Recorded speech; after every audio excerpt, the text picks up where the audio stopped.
Chapter 1639.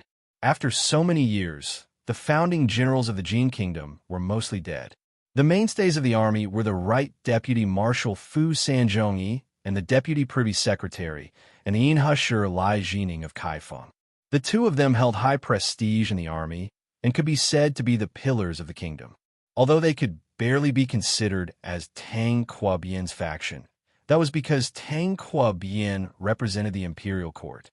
If the two of them knew his true identity, they would definitely turn against him. Song Qingshu's purpose of establishing the loyal army was to prepare for the future when his identity was exposed. In other words, he wanted to use the power of the Jin Kingdom to support Song Qingshu's private army. Under such circumstances, he naturally did not want the royalists to join him. "Don't worry, he has nothing to do with Fu Sanzhongyi," explained Tajtish with a smile. "Although they are from the same clan, you should know that these so-called clans of the grasslands are actually formed by neighboring tribes. For the sake of convenience, they all share the same surname. If they can trace back 7 or 8 generations, they might really be one family. But after so many generations, with countless children in each generation, the two sides are almost unrelated by blood. Otherwise, with the help of the Right Deputy Marshal and the Deputy Administrator, he wouldn't have been removed from office for so long." "That's good." Only then did Song Qingshu relax. "The second deputy commander is Husher Lai Ziren." "Don't worry, he has nothing to do with Husher Lai Jining," said Tajtish with an expression as if she already knew he would ask. "He is only from the Husher Lai tribe. He used to be a deputy general under the Southwest, appeasing envoy Fu Sankuei. Everyone in the army said that he mastered the strategy of governing the borders. But later on, when the Prince of Hailing's power grew, he offended the prince's trusted aide and was falsely accused of being removed from office. I only found him recently. Mastering the strategy of governing the borders, he will definitely be a star general in the future." Song Qingshu's eyes lit up. The Pu Sankuei mentioned by Tajkis was the loyal son of Pu Songzhong and a famous general of the Jin Kingdom. His inheritance was naturally extraordinary. Suddenly, he frowned and said, "The relationship between Pu Sankuei and him," Tajtish explained, "they do not have a master-disciple relationship. It's just that when he was in the army, Huchi and Lai Ziren were constantly influenced by him, and he became a self-taught genius. I have also investigated them and found that they normally do not interact with each other. Even when he offended the hailing king and was dismissed from his post, Pu Sankuei still stood by idly." Song Qingshu was finally relieved, but he soon exclaimed, "Self-taught, that's even more impressive." Seeing that he was satisfied with her choice, Tajtish couldn't help but smile, making her look even more alluring, attracting the attention of many men on the street. "She is indeed the most beautiful woman in the Jin Kingdom. Marshal, you are really lucky with women. Are you blind? That's not Princess Gobai, but Madame Peach Blossom, the most beautiful woman in the capital. Isn't Madame Peach Blossom the ever-victorious prince's wife? Why is she with Marshal Tanqua? Who asked ever-victorious prince to die so early? Madame Peach Blossom's beauty is not inferior to Princess Gobai's. Hee, if you become the #1 person in the imperial court, you will also want to touch her. Tang Kuobian is really a winner in life. If such a beautiful woman, let me sleep with her for a night. Oh no, let me hug her. I am willing to shorten my lifespan by 3 years. Do you want to die? How dare you dream of the marshal's exclusive property?" Even though the people on the street deliberately lowered their voices, how could they hide from martial arts experts like Song Qingshu and Tajtish? Tajtish's brows flashed with anger. She casually waved her hand, and a few golden flowers silently shot towards the two men. However, her expression quickly changed. She turned around and glared at Song Qingshu. "Why did you stop me?" As it turned out, the golden flowers that she shot out were currently resting on Song Qingshu's palm. Song Qingshu smiled faintly. "Why are you bickering with these commoners? Although their mouths may be cheap, it is not a crime worthy of death. Before his transmigration, he was just an ordinary commoner. Naturally, He could not ignore such actions that treated human life as nothing more than grass. Umph. Tajtish snorted coldly. One must know that when she roamed the pugilistic world, she would casually kill the most despicable person she met. Unfortunately, she was no match for him. Otherwise, she would have let him have a taste of her golden flowers.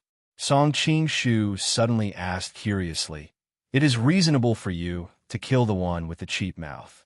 However, why did you not let his companion off as well? Who told him to say that I am yours?"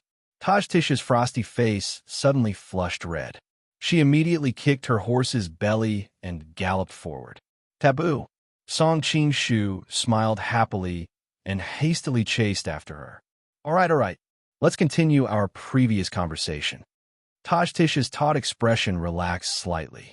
The third deputy commander, Wan Yingang, the vice minister of the Ministry of Justice. He has never been convicted of any wrongdoing. However, someone obstructed him during his diplomatic mission to Western Xia, causing him to lose his country's integrity and was demoted. He has been idling away for the past few years. When I found him, he was wild with joy. What happened to losing his country's integrity? Song Qing-shu wasn't curious as to why Tajtish would choose a Ministry of Justice official to be the deputy commander. After all, for an army, the military law office is extremely important in order to ensure strict compliance with orders. This Wan Yingang had been in the Ministry of Justice for so many years and had never been convicted of any wrongdoing. In the future, when he presides over the military law office of the Loyal Army, he would definitely be able to convince everyone. Tajtish explained, according to the usual practice, envoys sent to Western Xia will receive gifts from the people of Western Xia. The Western Xia side will then write several documents to decide the amount of gifts. A few years ago, Wan Yingang became the special envoy to congratulate the Western Xia Emperor on his birthday.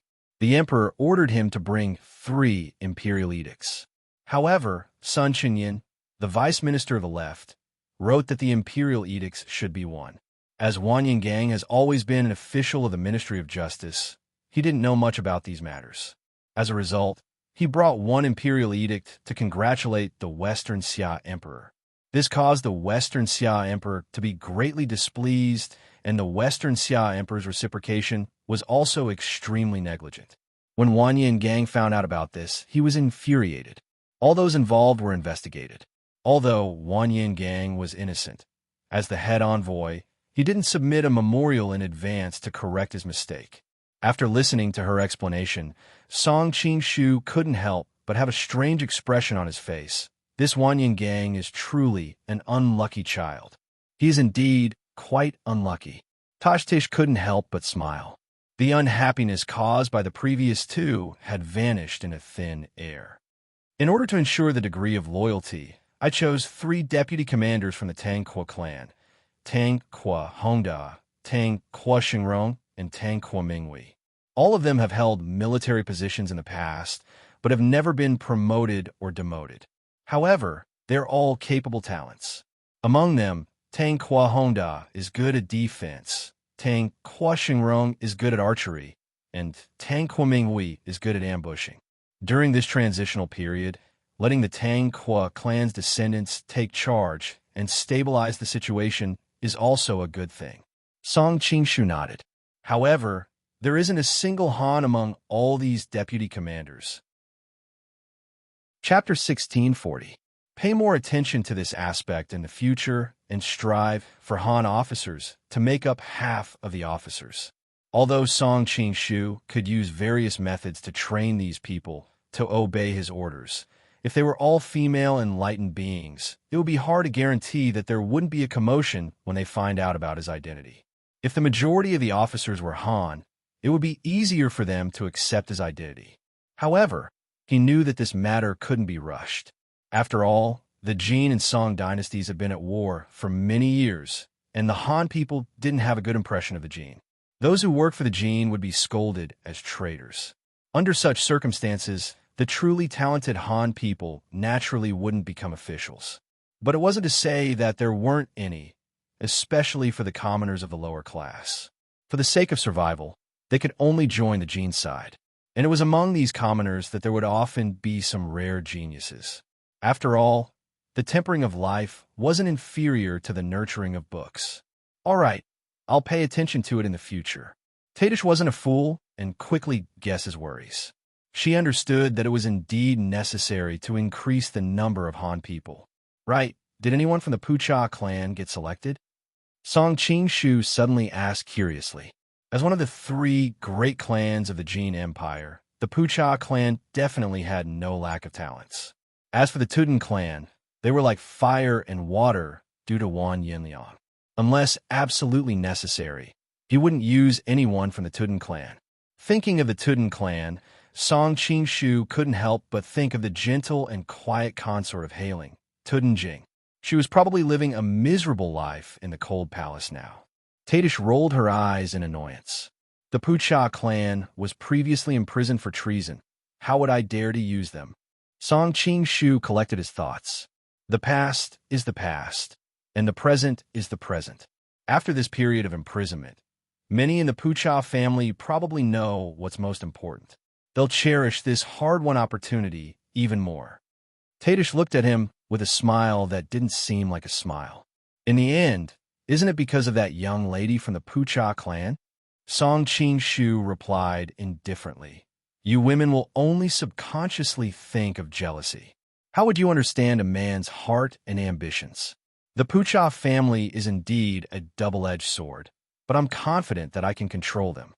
Hey, who would be jealous of you? Tadish spat. I hope you won't be devoured by it in the end.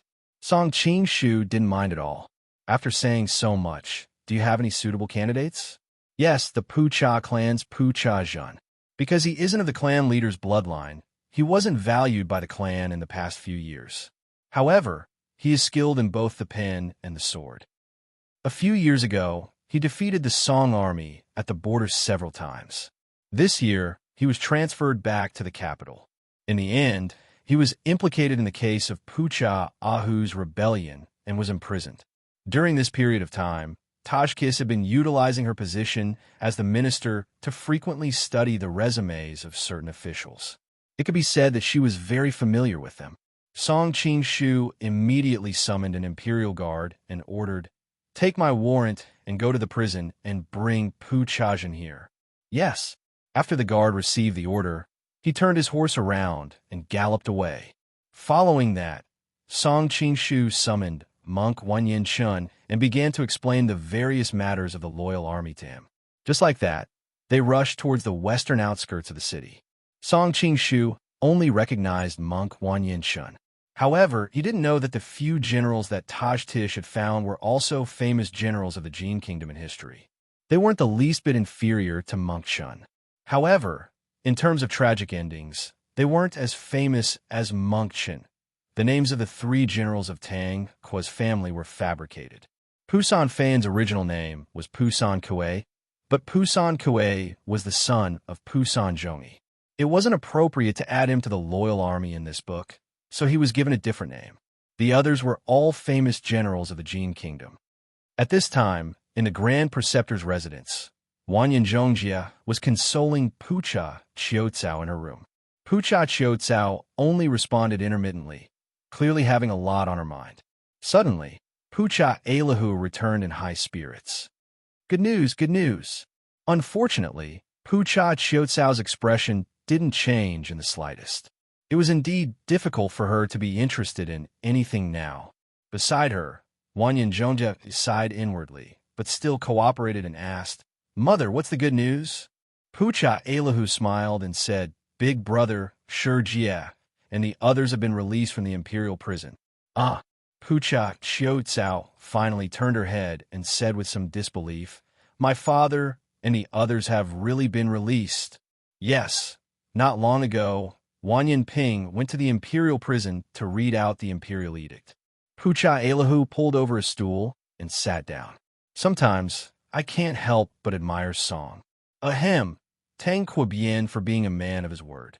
He's not the kind of irresponsible person who eats up everything. Pucha Qiucao's face instantly turned red. She was actually in the most awkward position in this matter. Now that she was being teased like this, how could a little girl like her bear it? Mother, Wanya and Zhongjie couldn't bear to watch any longer. He rolled his eyes at his mother. Pucha Elihu smiled slightly. Who told you to keep a straight face all day? You look like you're about to escape into seclusion, so I had to find something to provoke you. But there's something I need to explain first. Even though your father and brother have been released from the imperial prison, they haven't obtained complete freedom. Instead, they'll be placed under house arrest in a residence. Pucha Qiucao finally spoke. As long as they can be released safely, I'm satisfied. I don't have any extravagant hopes for anything else. What a sensible girl. Pucha Elihu sighed inwardly. He then explained, Qiucao, you don't have to worry too much. Big Brother was the one who led the rebellion, so he won't be released so quickly. However, he won't be under house arrest for life either. After a few years, he should be able to obtain complete freedom. And I just received news that that person has used Pucha Chajin to join the loyal army. Although Pucha Elihu knew of Song Qingshu's identity, it wasn't convenient for him to reveal it to Qiucao. At the same time, he wasn't used to calling him Tang Quobian, so he could only refer to him as that person. Although Pucha Chajin isn't a direct descendant of the clan leader, she's still a member of the Pucha clan. It's clear that there's hope for the clan to rise again in the future. Qiucao, come to think of it, you single-handedly saved the fate of the entire clan. Auntie, you praise me too much. Pucha Qiucao lowered her head shyly. I really have to thank you this time, Annie. Pucha Qiucao smiled awkwardly. What are you thanking me for? In the end, you still had to rely on yourself. Plus, that person likes you. Chapter 1641. On the other side, Song Qingshu and Tadish had already arrived at the camp of the loyal army west of the city. Just as they arrived at the entrance, they saw two armies in the midst of a battle. The attacks from one side were like a tidal wave, wave after wave of attacks, intensifying with each passing moment.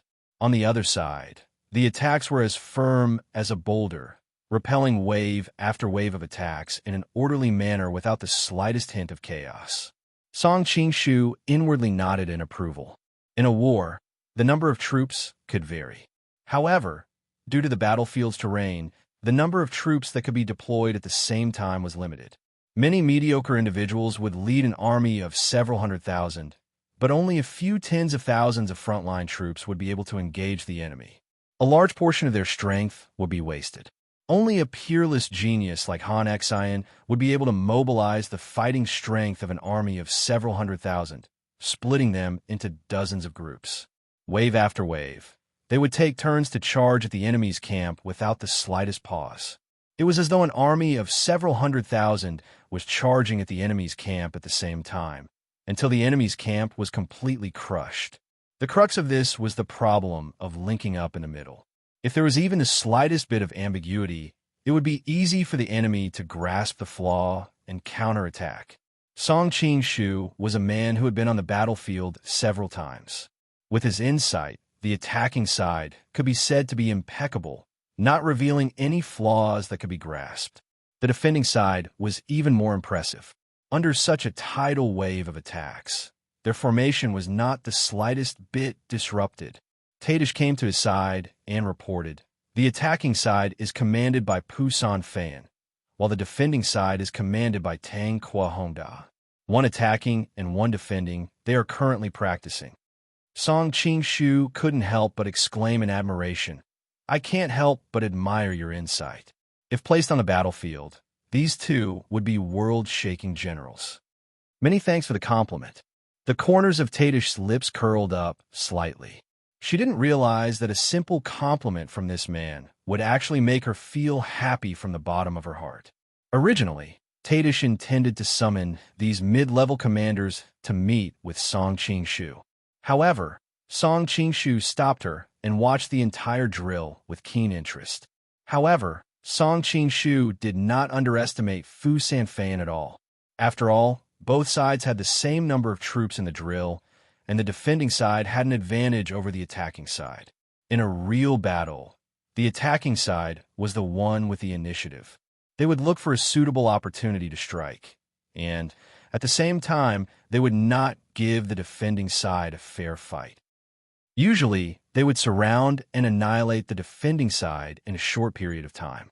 When the drill was over, Tadish summoned the high-ranking military officers to the main tent. Unaware that the present Tang Quobian was no longer the Tang Quobian of the past, the high-ranking military officers still bowed and saluted him respectfully. After all, every single one of them was in dire straits previously. If not for Tang Quobian making an exception and promoting them, they would still be at the bottom of the hierarchy. Therefore, this show of respect and gratitude was genuine.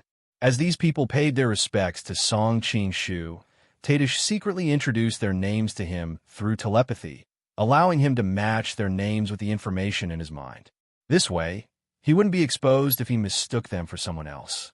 After exchanging greetings, Song Qing-shu cleared his throat and said, "I have come here for two matters. First, I would like to formally introduce you to the future commander of the Loyal Filial Piety Army, Monk Wanyin Chun." Commander was an official title of the Jin Kingdom, similar to the Chinese word for commander.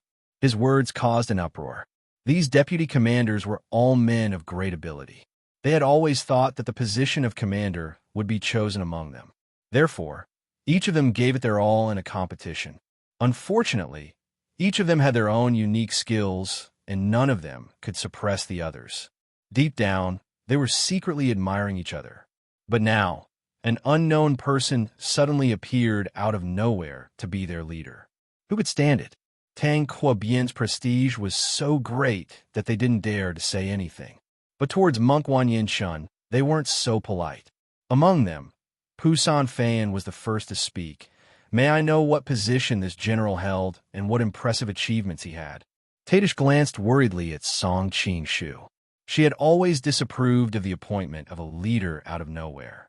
This group of arrogant and valiant soldiers would never accept it. However, Song Qing-shu persisted. Now, he was leisurely sipping on his tea, as if he didn't see the scene before him. Of course, Song Qing-shu wasn't worried. After all, Monk Wanyin Chun was a famous and valiant general in history. He had defeated the insufferably arrogant Mongolian army several times. If he couldn't even handle such a small situation, how could he leave his name in history?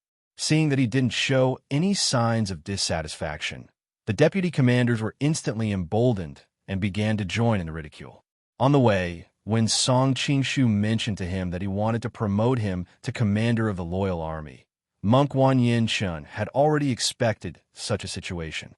Seeing this, he calmly replied, "I didn't have an official position in the past, nor did I have any impressive achievements." Hearing his reply, the ridicule on the deputy commander's faces intensified. "So you're a nameless pawn. I wonder where you get the confidence to become the commander of the loyal army? Seeing that you're tall and sturdy, we can make an exception and take you in as a small soldier." Monk Wanyin Chun snorted coldly and took a step forward. His whole body was like a mountain pressing down on them. "Even the six of you together are no match for me." Arrogant to the extreme, the deputy commanders had long been displeased with him. Among them, Tang Quominghui was the first to lose control and immediately threw a punch at Monk Wanyin. Song Qing-shu watched calmly from the sidelines. According to Tadish's introduction, Tang Quominghui was an expert in surprise attacks. In history, generals who were experts in surprise attacks, such as Chang Yuchen and Xiahou Yuan, were all hot-tempered and impetuous people. Naturally, Tang Quominghui was no exception. However, he could be considered a meticulous person. Most likely, he thought that since he was from the Tangqua clan, he wouldn't receive any substantial punishment even if he were to be reprimanded. Tang Quominghui's martial arts were considered decent. It was a pity that he didn't know that Monk Wanyin Chun was born with godly strength. Facing his opponent's punch, Monk Wanyin Chun didn't even raise his hand. Instead, he leaned to the side and evaded the punch. Tang Quominghui instantly felt as if he had been hit by a ferocious beast. He was sent flying far away and fell to the ground. For a moment, his blood and qi were in turmoil, and he couldn't get up. Tang Quahongda and Tang Quashingrong had always been on the same side as Minghui. Seeing this, they attacked Monk Wanyin Chun from the left and right respectively. Monk Wanyin Chun remained motionless, allowing the two to grab him from the left and right. Tang Kwa Hongda and Tang Kwa Shungrong exerted their strength together, planning to throw their opponent to the ground to take revenge for their friend. Unfortunately, when they threw their opponent, he didn't even budge an inch. The two of them didn't hold back anymore. Their faces were as red as pig's liver. Unfortunately, Monk Wanyin Chun stood there like a boulder. Fu San Fei Han and Hushi Lai Ziren looked at each other. Just a moment ago, they had the mentality of watching a show. But now, they could tell that the opponent's martial arts were far superior to theirs. If Tang Kwa Hongda and Hushi Lai Ziren were defeated, it would be pointless for them to attack. Although the few of them usually fought fiercely, they were still a loyal army. Thus, they attacked each other at the same time. This time, Monk Wanyin Chun finally made his move. He stretched out his huge palms and grabbed the opponent's fists. Fu San Fei Han and Hushi Lai Ziren felt as if their fists were being clamped by a vice. They couldn't advance or retreat even if they wanted to. Chapter 1642. The deputy commanders wished there was a hole in the ground where they could hide after losing 5 against 1. Of course, there were some who were unconvinced. For example, Tang Kwa Shungrong mumbled, "What's so great about brute force? If I had a bow and arrow, I could turn you into a porcupine in a few breaths." Although the others didn't say anything, it was obvious that they were unconvinced. Many of them believed that if they had weapons, they wouldn't have lost. Song Qing-shu said, "You're a man. If you lose, you lose. Why do you have so many excuses? Do you think your enemies will reason with you on the battlefield?" Because they were from Tang Kwa's family, he wasn't worried about scolding them. He also took the opportunity to teach the others a lesson. As expected, after hearing his reprimand, the others all revealed embarrassed expressions. Of course, there were still some who were unconvinced. For example, Fu San Fei Han said, "As a general, you can't just rely on brute force. Everyone in the loyal army is the cream of the crop. If you don't know how to lead troops in a battle, who would listen to you as a commander?" Wanyin Chun finally said, "During the drill, you were the one who commanded the offense, right? So what if I was?" Fu San Fei Han's face flashed with pride. Although he had just lost, he had a good grasp of the rhythm of the offense. He was confident that if he met Tang Kwa in a real battle, he would be the final winner. "Unfortunately, we still lost," Wanyin Chun said. "That's because the drill has all sorts of rules. When the opponent has the same number of soldiers, the offense is already at a disadvantage. Do you understand?" Fu San Fei Han was enraged that his expertise was being questioned. At this moment, Song Qing-shu's eyes were filled with curiosity. Monk Wanyin Chun said calmly, "Just now, there was a pattern to your commands. Wave after wave of attacks. Although each wave was stronger than the last, it allowed the defenders to be mentally prepared. If I were the one in command, I wouldn't have increased the intensity of the offense. Instead, I would have made the offense stronger and weaker at times. I would have made it hard for the defense to anticipate and then suddenly give them a fatal blow. Fists only hurt when you retract them first and then throw them out." His words made everyone's eyes light up. Even though they had not practiced it, everyone present was a veteran of the battlefield. Naturally, they knew that the attack rhythm he described was more useful and would most likely be able to break through the defensive camp. Song Qing-shu nodded to himself. As expected of a famous general who left his name in history, he was indeed extraordinary. Now, it seems that no one has any objections to Monk Wanyin Chun being the commander of the loyal army, right? The deputy commanders looked at each other. Although they were still unconvinced, they were much more accepting of it than before. "Yes, oh, that's right. Let me introduce you to another deputy commander, Pu Chajin. He defeated the Song Nation's army at the borders several times in the past." Song Qing-shu beckoned to someone outside the tent. A man with a tired expression but a pair of bright eyes walked in. It turned out that during the time they were sparring with Monk Wanyin Chun, the Imperial Guards had already brought Pu Chajin over. After all, she had just been released from prison, so it was inevitable that she looked a little down and out. I've heard of his name. Pu Chajin was different from monk Wan Yin Shun.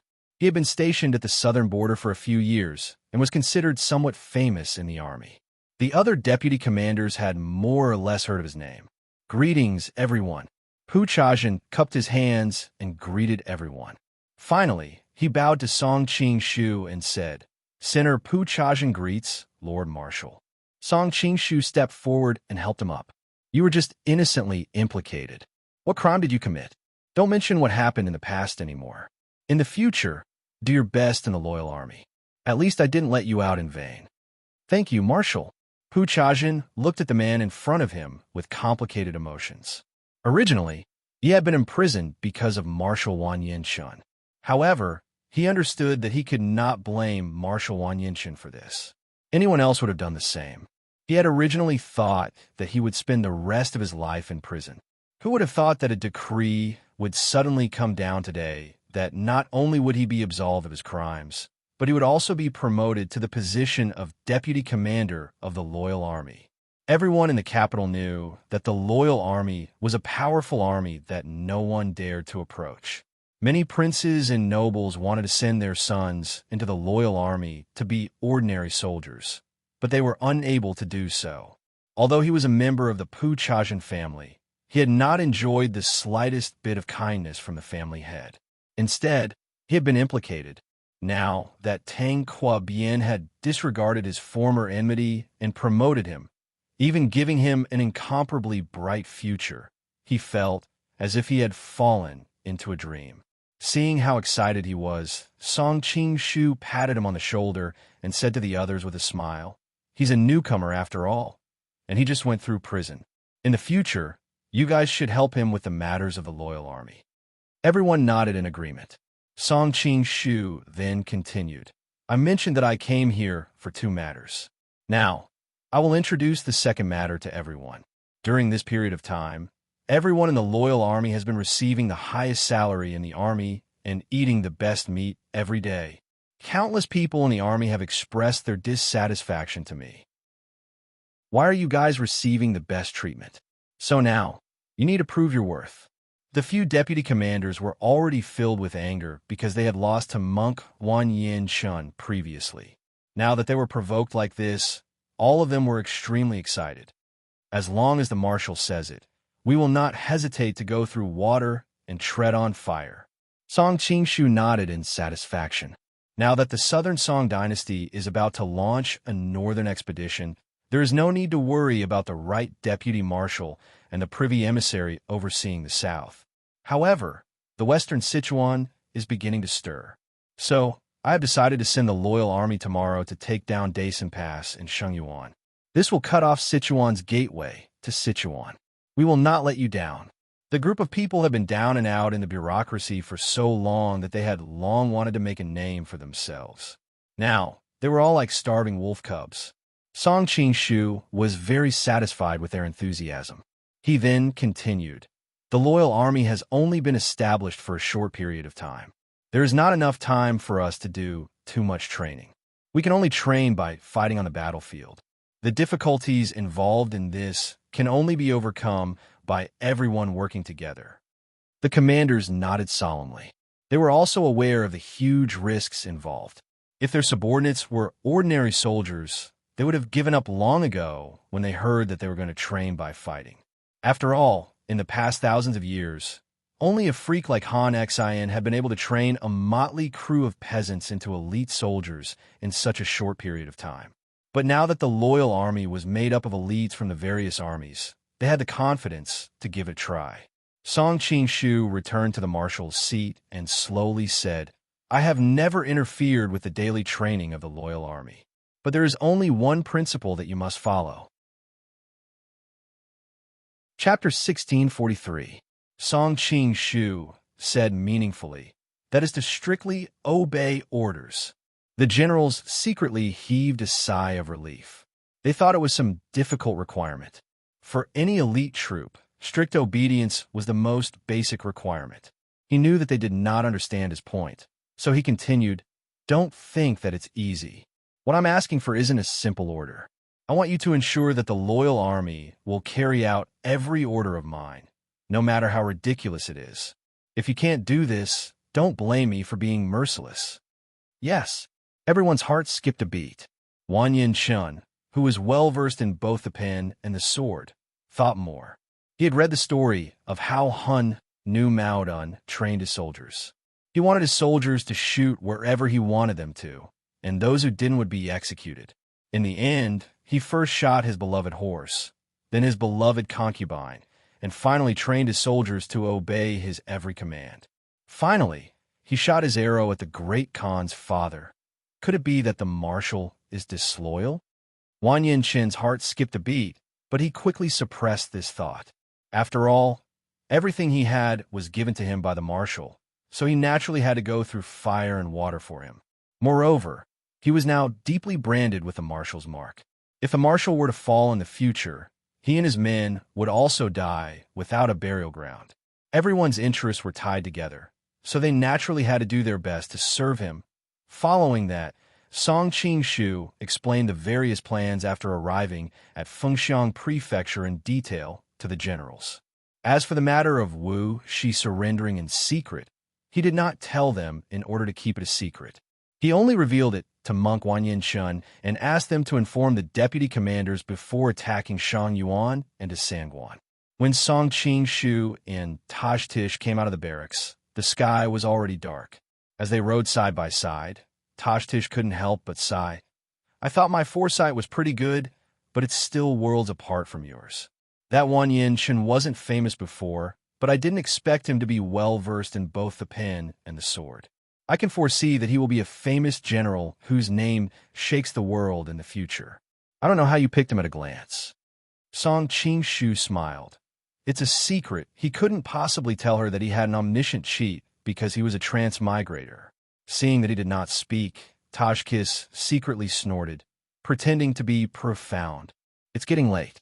Let's eat together later, Song Qing-shu said with a smile. Tajtish's heart was stirred. Feigning indifference, she asked, "Where are we going to eat?" "Of course we're going to the palace. We haven't eaten together since we came back." Thinking of goodbye, Song Qing-shu felt a tinge of guilt, especially since he had fooled around at the Grand Preceptor's residence the night before. He couldn't help but feel like he had let his wife down. "The sisters are waiting for you. I won't join the fun." Tadish immediately corrected herself. Song Qing-shu was startled. "We're all on the same side now. There's no need to be so formal." Tajtish spat. "Who's on the same side as you?" Seeing that he still wanted to persuade her, she immediately added, "I really don't want to go. Going to the palace for half a day and then having to return to the marshal's mansion in the end, that would take up too much time. I still have to deal with the backlog of government affairs during this period of time. I can't be as relaxed as you, who just leaves everything to do." Song Qing-shu chuckled and said, "You can also stay in the palace for the night." Looking at his ambiguous expression, how could Tajtish not know what he was up to? "Hey, you wish." Song Qing-shu understood that with her arrogance, she would never lower herself to stay the night in the palace. Retracting his playful smile, he sternly said, "I have to thank you for handling the massive amount of government affairs and managing the imperial court in order. Don't thank me. It's not just me. Goodbye, and the others shared half of it." Besides, a hint of worry flashed across Tajtish's face. "Helping you is also helping myself. I don't think little Zhao will be able to hold on much longer." Hearing this, Song Qing-shu sunk into silence. Once the Mongols sweep through the western countries, the calamity will begin in the central plains. Sensing the heavy atmosphere, Tajtish spoke, "Let's not talk about this to dampen your spirits. I shall return to the residence first. Enjoy your beautiful evening." Finishing, she did not wait for him to urge her to stay and immediately spurred her horse to leave. A trace of doubt flashed across Song Qing-shu's eyes. Such a tone was completely unlike Tajtish's usual character. Could it be that she was jealous? Of course, this thought was fleeting. After all, it was even more absurd to think that the Purple Dragon Queen would be jealous of him. At the end of the day, both parties only had a cooperative relationship based on mutual benefits. Seeing that Song Qing-shu had returned, Goodbye, who was resting her chin on one hand and holding a memorial in the other, could not help but be overjoyed. You're back. Song Qingshu teased. So you didn't want me to return? Of course not. Goodbye directly threw down the memorial and ran over to take the coat for him like a little wife. She had already returned to her women's clothes at this time. A light blue belt was gently tied around her slender waist, making her figure look even more graceful and alluring. Now that they were in the inner palace, there was naturally no need to disguise himself. Song Qingshu was about to remove his mask when Goodbye subconsciously pressed his hand down. Her voice was filled with panic. Don't, Song Qingshu furrowed his brows. He realized that the woman was more used to her husband's tranquil look, which made him a little jealous. It was fun to cosplay occasionally, but if he did it every time, it would make him feel like he was just a substitute, and that was not a good feeling at all. Just as he was about to reject, he suddenly saw her pleading eyes. Song Qingshu could not help but feel his heart soften. Goodbye was a woman who was very loyal to her love. If not for the fact that they had an intimate relationship in the beginning due to a freak combination of factors, she probably would not have done anything that would let down her late husband. Now that she asked him to wear the mask of tranquil, although it was self-deceiving, it was also a kind of adherence to her past love and values. Forget it. Why must I provoke her? In the end, Song Qingshu gave up the idea of removing the mask. He thought that with time, she would eventually be able to calmly accept his true self in the future. You've been reducing these days. Song Qingshu gently pulled her into his arms, feeling her soft body. He could temporarily disregard his reputation, but he had to hold on to the substantial benefits.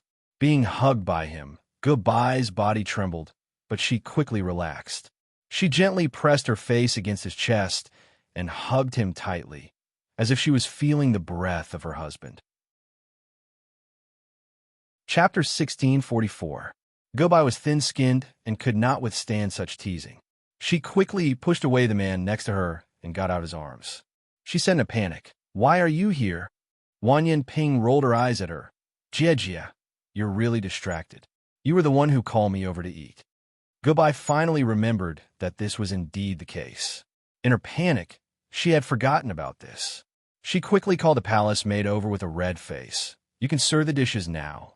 These palace maids were all carefully selected by her. Not only were they skilled in martial arts, they could protect her, but they were also trustworthy and loyal subordinates. This would also prevent her from having to appear in the harem with Wan Yen Rui's appearance at all times. Very quickly, a large table of exquisite dishes was placed on the table. Wan Yanping ran over and hugged Song Qingshu's arm, pulling him to a seat. "Brother-in-law, thanks to you, I've been able to eat such good food for 2 days straight. Lass, no one will think you're mute if you don't say a few words." Goodbye glared at her younger sister. Although there was a hint of rebuke in her tone, she was not truly angry. Even when she saw her younger sister holding her husband's arm affectionately, she did not say anything. Now, it was just the two of them who were dependent on each other. Song Qingshu was startled. 2 days in a row? Wan Yanping grunted. "Jie was very happy to see you come back yesterday and specially prepared a large table of food and wine for you. Who knew that you would be taken away by that little demoness, Zhongjie?" Song Qingshu held Goodbye's hand apologetically. "Yesterday, I let down your good intentions." Goodbye's face turned red, and she quickly pulled her hand back. "I didn't think it through. I knew that you were invited to the Grand Tutor's residence by Zhongjie and most likely wouldn't come back. Yet, I still prepared so much." Song Qingshu's heart warmed. "You made all these dishes yourself?" He subconsciously ignored Wan Yanping. That lass spent every day in a place like the laundry yard and looked like a little demoness. She didn't look like someone who knew how to make soup. Goodbye replied awkwardly, "I don't have that ability. It's all done by the imperial chef." Wan Yanping, who was at the side, was dissatisfied with her belittling herself. She quickly spoke for her. "Jie's cooking is very good. It's just that she's going to be the emperor and doesn't have much time. At the same time, it's not convenient for her to cook personally. However, she still took the time to make the soup. Here, this soup was made by her." Ping, or Goodbye's face was tender. She couldn't stand her sister's flattery. Song Qing-shu couldn't help but laugh. So it was personally cooked by Madam. Then my first sip will definitely be this soup. I must definitely taste it. Hearing the word Madam from his mouth, Goodbye was in a trance. The scene now seemed to have returned to several years ago, when she, her husband, and her younger sister, the family of three, happily gathered together for a family banquet. Brother-in-law, I'll scoop it for you. Wan Yin Ping, who was at the side, scooped a bowl of soup for him. Thank you, Ping-er. Song Qing-shu didn't use a spoon and picked up the bowl to take a sip. He couldn't help but feel relaxed. This soup is well cooked. The taste is thick but not heavy, crispy but not overbearing. The 9 ingredients are all of the highest quality, and there are 81 variations. Not only are the flavors distinct, but they're all one. It really is the highest quality of soup. Goodbye finally couldn't take it anymore and scolded laughingly. You're even better at bullshitting than Ping-er or Wan Yin Ping, who was at the side, quickly distanced herself. In terms of bullshitting, I can't compare to brother-in-law. TSK, TSK, TSK, this is a classic of flattery. Song Qing-shu smiled. This was a line from the movie God of Cookery. He saw that Goodbye's brows seemed to be filled with deep worry and offered flowers to Buddha to make her laugh. It seemed that at least the effect had been achieved. The ancients said that beauty is a feast for the eyes. Now that beauty is beside us and delicacies are in front of us, how can there be no wine? Come, serve the wine. Looking at the two beautiful sisters, Song Qing-shu's interest grew. I'm afraid today. Wan Yin Ping was about to say something when Goodbye interrupted her. It's rare that he's in such a good mood. Let's drink a few cups with him. A strange expression flashed across Wan Yin Ping's face. Since Jie isn't afraid, I naturally won't be afraid either. While Song Qing-shu noticed that the two sisters' expressions were a bit strange, he didn't take it to heart. Sisters always had some private things to say in their boudoir. As a man, it wasn't appropriate for him to ask. The wine was quickly served. The few of them had the palace maids leave as if the three of them were already in the most perfect state. One more person would destroy the harmonious atmosphere. As they toasted, the atmosphere of the banquet became more and more lively. The three of them told each other about the things that had happened in the time since they had been apart. Occasionally, they would reveal the lovesickness that was even more intoxicating. Of course, it was mainly Song Qing-shu who drank the most. Every time the two sisters clinked their cups with him, they would have a tacit understanding to take a sip. Song Qing-shu didn't care when he saw this. He still drank the wine in his cup in one gulp. He was a man, and it wasn't good for him to bully two girls when it came to drinking. Also, he had a good tolerance for alcohol. But even so, after the two sisters drank a few cups of wine, their faces were still flushed red. They were even more beautiful than usual. Song Qing-shu's heart warmed when he saw this. He patted the two chairs next to him. We are family. Why are you sitting so far away? Come sit next to me. The three of them had originally sat around a small round table. The three of them formed an equilateral triangle. Song Qing-shu felt that the distance was a bit distant. Hearing his words, the two sisters' faces became even redder. They unconsciously looked at each other and then hurriedly looked away with a bit of guilt. We are already so familiar with each other. Are you still shy? Song Qing-shu smiled. He didn't see how he moved, but he had already pulled the two sisters to his left and right to sit down. The two girls were indeed a bit shy at first, but they had already been pulled over, so they could only acquiesce. Seeing the two sisters' shyness when they lowered their heads, Song Qing-shu's heart warmed. Would there be a chance today to complete the kind of scene that all men fantasized about? But now was clearly not the time, so he decided to get the two sisters to drink more wine. After drinking, their mood would improve. Maybe there would be a chance. Just like that, the three of them continued for nearly an hour. Of course, the two girls had long since lost their appetite. They just accompanied him to drink from time to time, and occasionally came together to whisper. Because the two women were separated by Song Qing-shu, every time they talked, they had to pass in front of him. Smelling the unique fragrance of the two women, Song Qing-shu only felt waves of dizziness. It was really like he was intoxicated by the wine. Seeing that the time was right, Song Qing-shu asked tentatively. Where will I sleep tonight?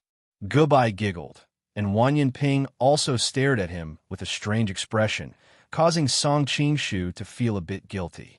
Why do you have such strange expressions? Chapter 1645. What foxtail?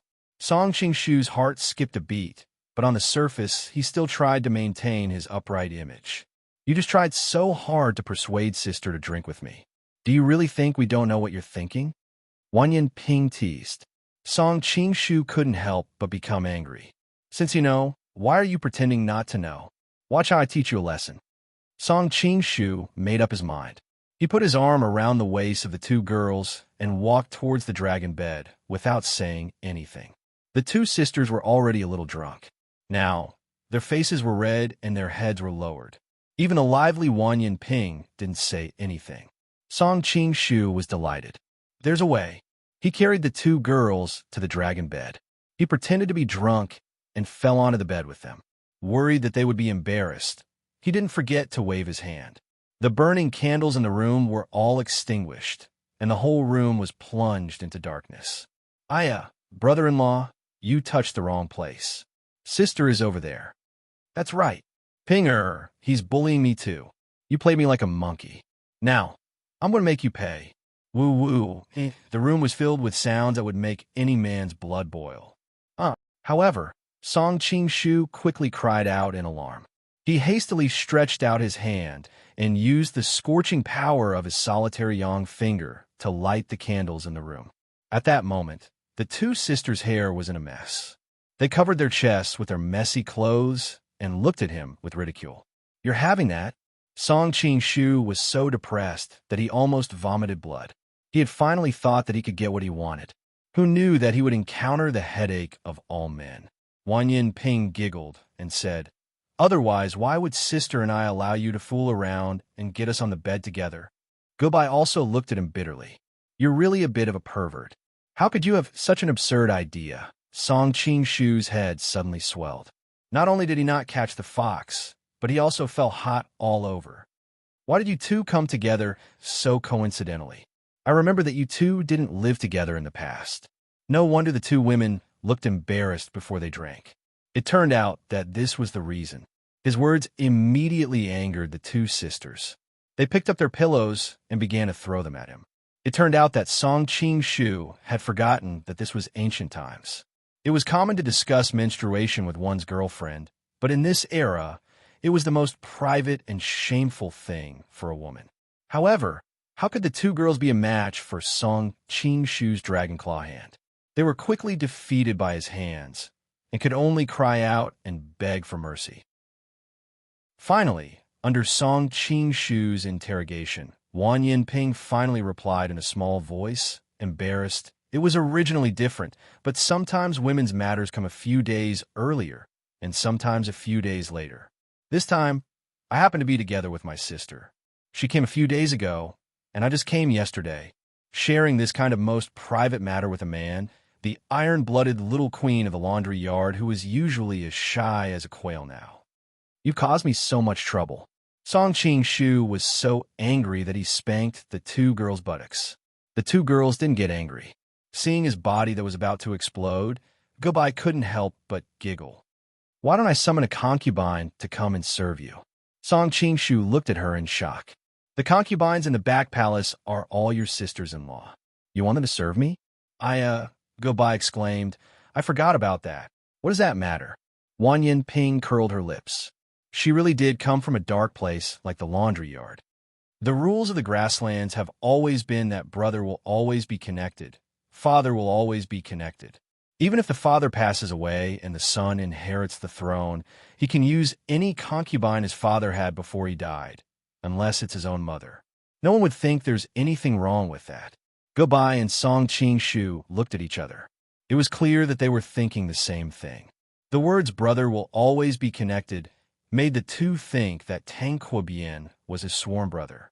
Now that he was lying on the same bed with him, wouldn't that also mean brother will always be connected? On the side, Wan Yinping didn't notice that her words had touched her sister's heart. She continued to say, Brother-in-law, feel free to use them. I have so many cheap sisters-in-law. I'm sure Go won't mind. Goodbye couldn't bear to listen anymore. She reached out and knocked her head. What nonsense are you saying? How can a sister-in-law help a sister-in-law? Wan Yinping couldn't help but pout. You were the one who suggested it. Goodbye's face reddened. I was just muddle-headed. I didn't realize that earlier. Hearing the two sisters bicker, Song Qingshu couldn't help but smile. He reached out and pulled them into his arms. Don't argue. I'm not a brainless beast. It's good to rest peacefully like this tonight. Sleep well, sleep well, sleep well. Although the two women had never heard of this word before, they could guess the meaning of these words. They both spat. In fact, under normal circumstances, the two sisters would not put down their pride to lie on the same bed with him like this. However, because of their bodies, the two of them thought that nothing would happen, so they simply let him do as he pleased. Are you really okay? Wan Yinping reached out and poked him playfully. You're already like this. Won't you suffocate? Song Qingshu looked down. His face was also full of black lines. He said gloomily, What can I do? Ever since he started practicing the joy dhyana of the Tantra, his needs in this area had become more and more exuberant. His physiological desires were completely out of his control. Fortunately, he had enough female friend around him. Otherwise, he wouldn't be like those seniors who practiced the joy dhyana, who trampled on women everywhere and became the public enemy of the martial arts world. His personality was also easily affected and twisted. Wan Yinping smiled foolishly. She moved closer to his ear and said, Do you want me to help you with my hands? Song Qingshu hurriedly waved his hand. Please don't. No matter if it was Goodbye or Wan Yinping, they were both very inexperienced in this area. Moreover, with the strength of his body now, she couldn't release his desires at all. Not doing anything halfway would only add fuel to the fire. What? My good intentions are taken as evil intentions. Being directly rejected by him, Wan Yinping couldn't keep her face any longer. She pouted and turned around, ignoring him. Song Qingshu could only explain the whole story to her. At the same time, he was secretly worried. If things continued like this, would he one day develop into a human-shaped planner and have to do that every day? After his explanation, Wan Yinping gradually calmed down. She snorted. Then you solve it yourself. I don't care. Chapter 1646. Gobai thought he was depressed and couldn't help but chuckle. Serves you right. Then, the three of them huddled together and talked for a while. The two women fell asleep one after another. After all, they were on their period and their backs were sore. Coupled with the alcohol, they were naturally more sleepy than usual. However, this was hard on Song Qingshu. He had planned to chant the Ice Heart Sutra a few times to calm his restless body, but there were a pair of beautiful sisters lying on his left and right. The air was filled with the unique fragrance of the two women, which made him feel even more restless. After trying hard for an hour, Song Qingshu finally gave up. Not only did he not calm down, but he also became more and more restless. Thanks to the existence of internal energy in this world, my physical fitness is far better than ordinary people. Otherwise, I would have been crippled in my previous life. Song Qingshu was very glad.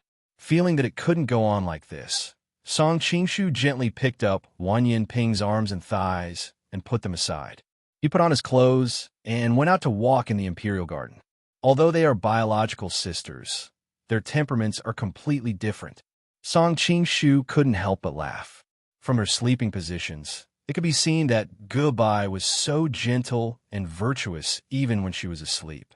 She lay obediently at the side, while Wan Yinping was much more carefree. She would throw her arms and hands around when she slept. Being blown by the cool wind outside, Song Qingshu didn't feel as uncomfortable as before. His boiling blood also showed signs of calming down, so he planned to walk in the garden and enjoy the wind to blow away the drunkenness and desire before going back. Breathing in the fresh night air, Song Qingshu's mood became calmer and calmer. Suddenly, he heard a faint and elegant sound of a zither. Previously, because he had to pretend to be the zither master, Zhao Wei, he had been specially trained by Zhao Min in zither skills. He could hear that the person playing the zither was skilled, and the sound of the zither revealed a kind of loneliness and coldness. Song Qingshu frowned. It's so late now, and there's actually someone playing the zither without sleeping. Could it be an imperial concubine? However, empresses and concubines' zither music would at most have feelings of bitterness, and not this kind of death. Song Qingshu could tell that the person playing the zither was not in a normal state of mind, so he only hesitated for a moment before walking in the direction of the sound. After a while, Song Qingshu stopped outside the Cold Palace. He was puzzled. People from the Cold Palace? In this case, it was not strange. The women in the Cold Palace had no hope at all, so it was normal for them to want to die. Song Qingshu hesitated for a moment, but finally decided to go and take a look. As the saying goes, saving a life is more meritorious than building a 7-story pagoda. Now that he was in charge of the imperial palace, if he met any pitiful and desperate palace maid, he could let her out of the imperial palace and restore her freedom. At this time, in a room in the Cold Palace, a young woman in palace attire faintly sighed. She left the zither table and slowly came to a wall. She pulled open the cover outside, revealing the spirit tablet inside. The young woman stretched out her slender hand and gently stroked the memorial tablet as she quietly said, "Tiganai, if you knew this day would come, why did you act in the first place?" Although the young woman's clothes were clearly exquisite and made of high-quality materials, the color was extremely plain, without a trace of bright red or purple. "I don't know how you're doing down there, but according to the sins you committed when you were alive, I'm afraid you'll be sent to the 18th level of hell." As the young woman spoke, a trace of tears unconsciously slid down her elegant face. "I don't think the king of hell will find some female ghost to serve you. You had countless women when you were alive, so you probably aren't used to it after death." The young woman stroked the memorial tablet again and again. "Last night, you told me in my dream to burn a few paper palace maids for you. You really haven't changed. Do you think I'll burn them for you?" The more the young woman spoke, the angrier she became.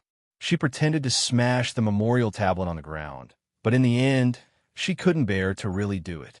She placed the memorial tablet back on the table, a deep sadness on her face. "Forget it. I've also done something wrong to you." As if recalling something from the past, the young woman's slightly pale face suddenly flushed red. "Speaking of which, it's all your fault. If you hadn't coveted his wife, how could you have harmed me? I really hated you at the beginning, but now that so much time has passed, I've come to accept everything. There's no longer any enmity between husband and wife. After all, you and I were childhood sweethearts, and I knew she was your wife for as long as I could remember." The young woman's face was already covered in tears. "Denai Gu, don't blame me for entering the palace. I was worried that the Tudun family would be implicated, so I had no choice but to agree to that person's conferment. However, some time ago, I saw that the Tudun family had settled down, so I took the initiative to live in the Cold Palace. I've never done anything wrong to you. Now that I have nothing to worry about, and since you told me in my dream that you were very lonely down there, I'll come and accompany you today." The young woman took out a piece of white silk she had already prepared and lightly tossed it around the beam. She stood on a stool and tied a knot, then took one last deep look at the memorial tablet. "I heard that people drink Granny Meng's soup after they die, completely forgetting everything about their past lives. I wonder if I'll be able to find you when the time comes." With a faint sigh, the young woman kicked the stool beneath her with the tip of her foot. Her entire body instantly hung from the white silk. Then she felt as if the world was spinning around her, and she instantly became dizzy. "Is this what it feels like before death?" the young woman muttered to herself. To her surprise, she didn't feel any discomfort at all. She had heard that people who hung themselves would be in great pain before death. "Why are you seeking death?" A familiar voice suddenly sounded in her ear. The young woman trembled and hurriedly opened her eyes. She saw a familiar, yet somewhat frightening face looking at her with a frown. "It's you." The person who came was naturally Song Qingshu. When he arrived, he just happened to see the scene of the other party hanging herself. Without thinking, he used his sword chi to cut off the white silk and rushed over to catch her the moment she fell, preventing her from falling to the ground. Song Qingshu frowned and looked forward. The memorial tablet was so eye-catching that it naturally couldn't escape his eyes. Written on it were the words, "Deceased husband Wan Yin Liang's memorial tablet." "What is the princess doing?" Song Qingshu asked in a low voice. This young woman was naturally the princess of Hailing, Tu Danjing. Although she had been taken to the palace after the great change in the palace and was given the title of imperial concubine, the two of them were still used to each other's status. "Of course I'm hanging myself," Tu Danjing said calmly. However, she soon realized that she was being held by the other party, and a faint blush flashed across her face. "Let go of me." Song Qingshu helped her sit down on a stool next to him. "Of course I can see that you're hanging yourself. I just want to ask you why you're doing this." "Why?" Tu Danjing smiled sadly. "In my current situation, do I still need to ask why?" Song Qingshu frowned. "Why are you in the coal palace? Weren't you given the title of imperial concubine?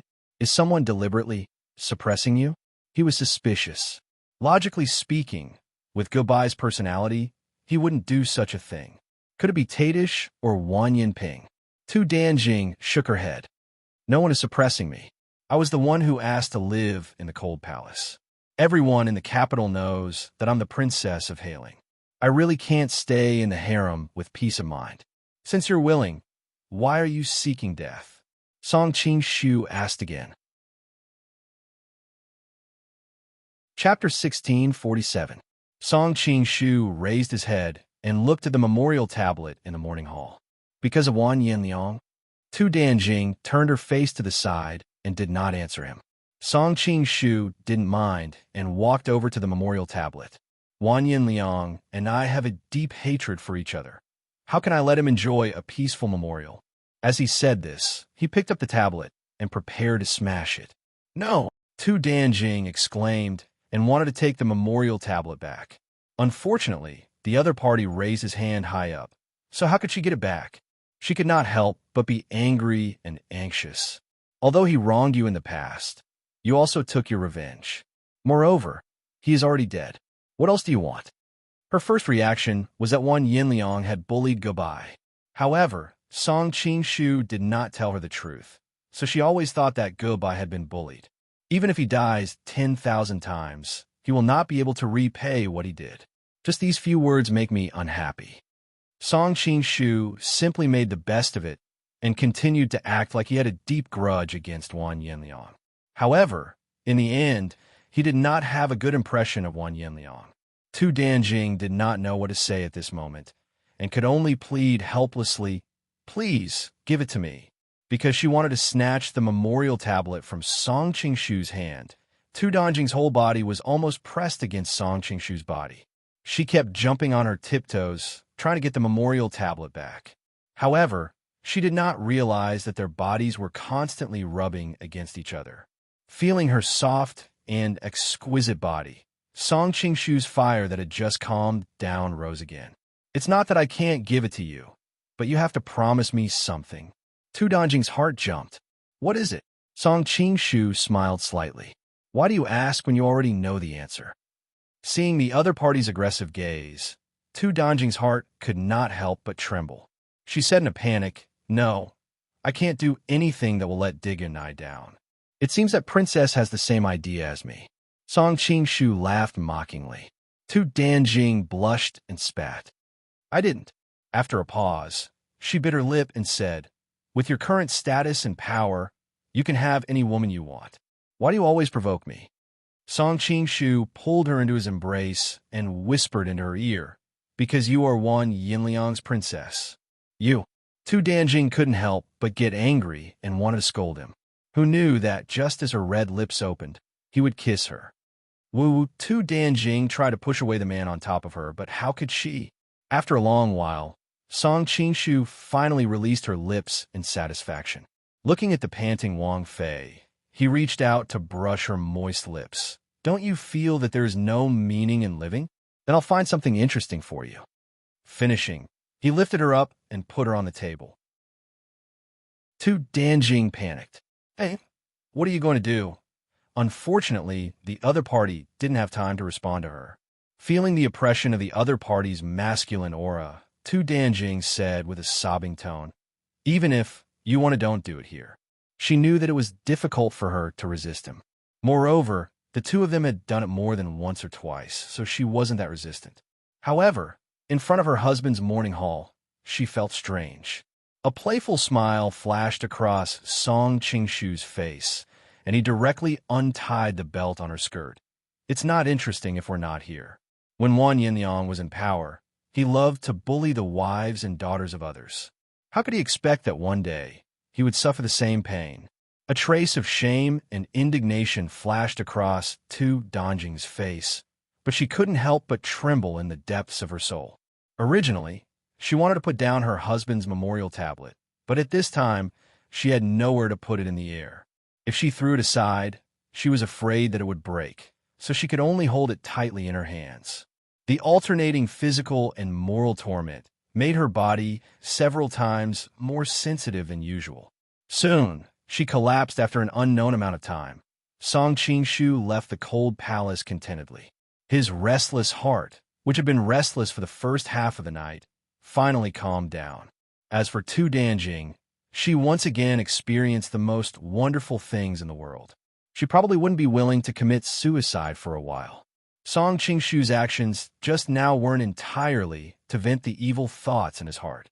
To a large extent, it was because Tu Danjing wanted to commit suicide.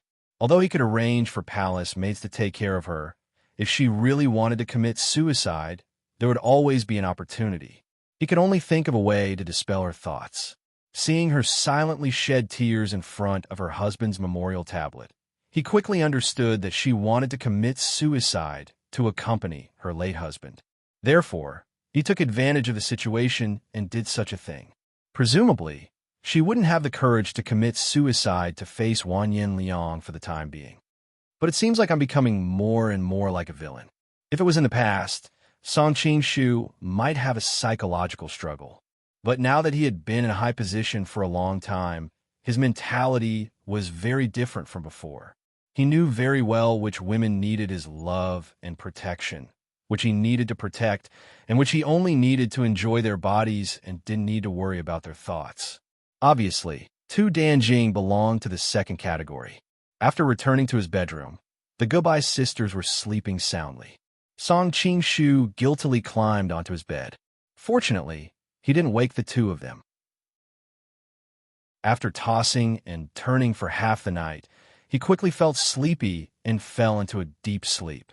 In the following period of time, Song Qingshu, the Goodbye sisters, and Tajtish worked together to deal with the imperial memorials flying in from all over the country. They also arranged the logistics for the southern and western battlefields. But soon, they began to be badly battered. This was because the Southern Song dynasty had officially started their northern expedition. The previous battles were just the vanguard probing, but this time, the main force had started to advance. The southern battlefield suddenly felt pressured. Thanks to the two pillars of the army, Fu Sanzhongyi and Kashi Lizhaining, who were stationed in Jianghuai and Dengtang prefectures, the situation was barely stabilized. But the situation was precarious. Letters asking for help appeared one after another on the table in the imperial study.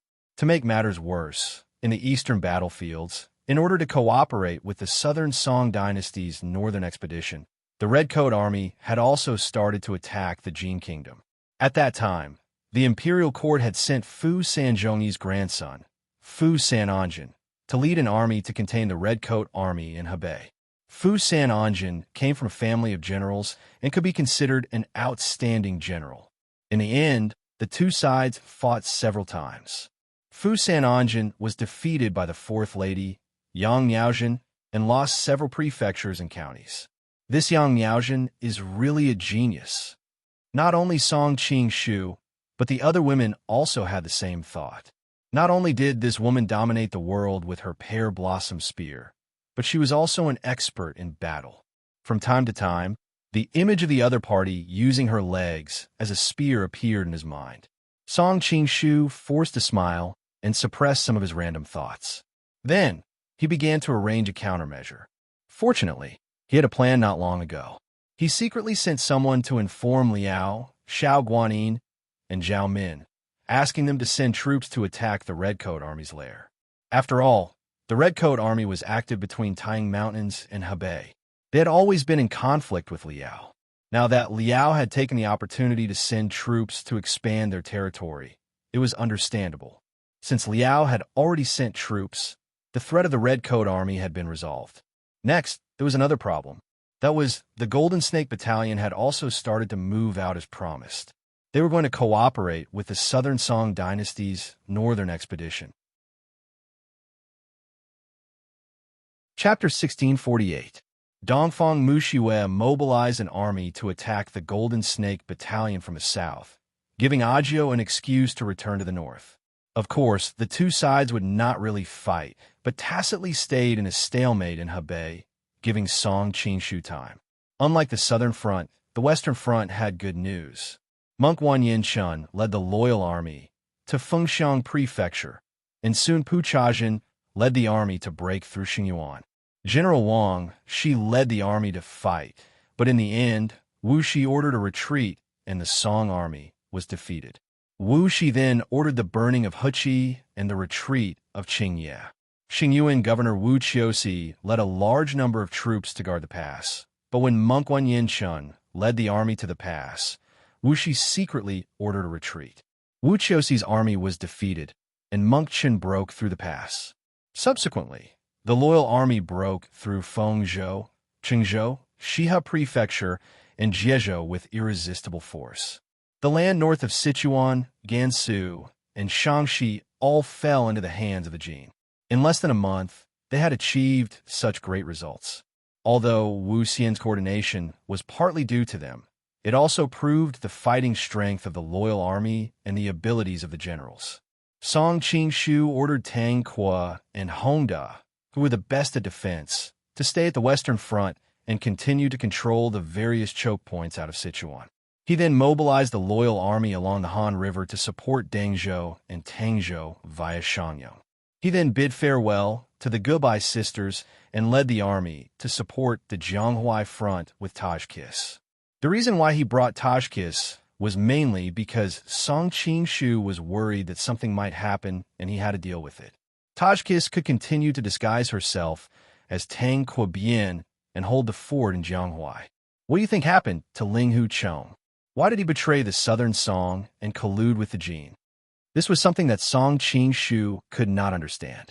Previously, according to the information provided by Wu Shi and his cooperation, the Jin achieved brilliant results in the west without bloodshed. In return, they sent people to discuss an alliance with Wu Shi and secretly conferred him the title of King of Shu. However, the whole thing was really too abnormal. He believed that Ling Huchong's character would never do such a thing, but the victory he obtained was real, so he had no choice but to believe it. Could it be because you snatched away Blackwood Cliff's young Misren, giving Ling Huchong a huge psychological blow? After all, the reason why Run Wuxing chose you as his son-in-law was mainly because he valued the power under your command. Although Ling Huchong's swordsmanship is outstanding, he isn't your match in the martial arts that he is most proficient in. Therefore, he could only find another way to defeat you in terms of power. Tajtish said with a hint of ridicule. After all, having one's love snatched away by a knife is the best way to stimulate a man's growth. Didn't you also erupt like this in the past? As a member of the martial arts world, she was naturally aware of the old affair between Song Qingshu and Zhang Wuji. As they were heading south to provide support, speed was of utmost importance. Naturally, they would not ride in carriages, but on horseback. At present, the two of them were riding side by side on horseback. Because they were in the army, it was inconvenient for Tajtish to appear as a woman. Therefore, she disguised herself as a man and became one of Tang Kuobian's personal guards. Even so, her rosy lips and pearly white teeth still attracted the attention of many in the army. Occasionally, she would inadvertently reveal a frown or a smile, causing many inexperienced young soldiers to start doubting their own sexual orientation. After listening to Tajtish's analysis, Song Qingshu could not help but be startled. It seemed that there was a real possibility of that happening. When he thought of how he had caused such a great youth to become like this, he couldn't help but blame himself. It's all my fault. Brother Ling Hu was originally such a noble and virtuous person. Crocodiles, crocodiles, tears. Tashtish curled her lips in disdain. I was just speaking casually. Wu Shi's abnormality might not be due to that. After all, no matter how much a person changes, it is impossible for them to change so quickly and thoroughly. Song Qingshu nodded. That was indeed the case. Something huge must have happened in Sichuan. It was a pity that he was unable to split his time and energy to investigate. Tashtish smiled faintly as she said, I only hope that Ling Hu Chong didn't betray us for the sake of power. Otherwise, when he finds out that he has sacrificed so much only to become the subordinate of a love rival who stole his wife, I reckon he will vomit blood in anger. What wife stealing? Ying and I are a pair of lovers who have experienced countless life and death tribulations. Song Qingshu glared at her fiercely, and at the same time, a haze rose in his heart. Previously, Ying had used the great blood ignition technique to consume her lifespan, and he didn't know how to replenish it. After setting up camp that night, Song Qingshu grabbed Tashtish's hand when no one was paying attention. Come to my tent tonight. Tashtish spat. How can I come to this army? What's wrong with that? Song Qingshu replied, without a care in the world. Your current identity is that of my personal guard. What's wrong with living together with me? No wonder you arranged such an identity for me. You have always harbored malicious intentions. Tashtish glared at him hatefully. How can a matter of mutual consent be called malicious intentions? Song Qingshu chuckled. After leaving his sentence, he went to look for a high-ranking military officer. Anyway, I've already conveyed my message. Whether you come or not is up to you. Watching the other party leave with a hearty laugh, Tashtish stood there in a daze. When Song Qingshu finished his official business and returned to his tent, he found Tashtish already inside. His lips curled into a triumphant smile. Tashtish noticed his smile and hastily explained, Hey, don't misunderstand. It's just that my current identity isn't convenient. You didn't arrange a separate tent for me either. I can't possibly share a tent with another man. The ridicule on Song Qingshu's face intensified. If I remember correctly, didn't you train a batch of personal female guards? They came with the army this time. Be it Tashtish's disguise as Tang Quobian or Gubai's disguise as Wanyan Xian, as women, there were bound to be times when it was inconvenient. Therefore, they both trained a batch of personal female confidants. This way, it would be more convenient for them to protect or rest. Hearing his words, Tashtish hurriedly stood up. I nearly forgot about that. I'll be heading over to their place. After saying that, she stood up to leave. However, she was grabbed by Song Qingshu. It's all my fault. I shouldn't have teased Madam. I nearly forgot that Purple Dragon Queen has always been a proud and arrogant person who doesn't place men in her eyes. It's already rare for her to take the initiative to come over. Let go of me. Tashtish tried to shake his hand off, but unfortunately, he took the opportunity to pull her into his embrace. Since you're already here, why be shy?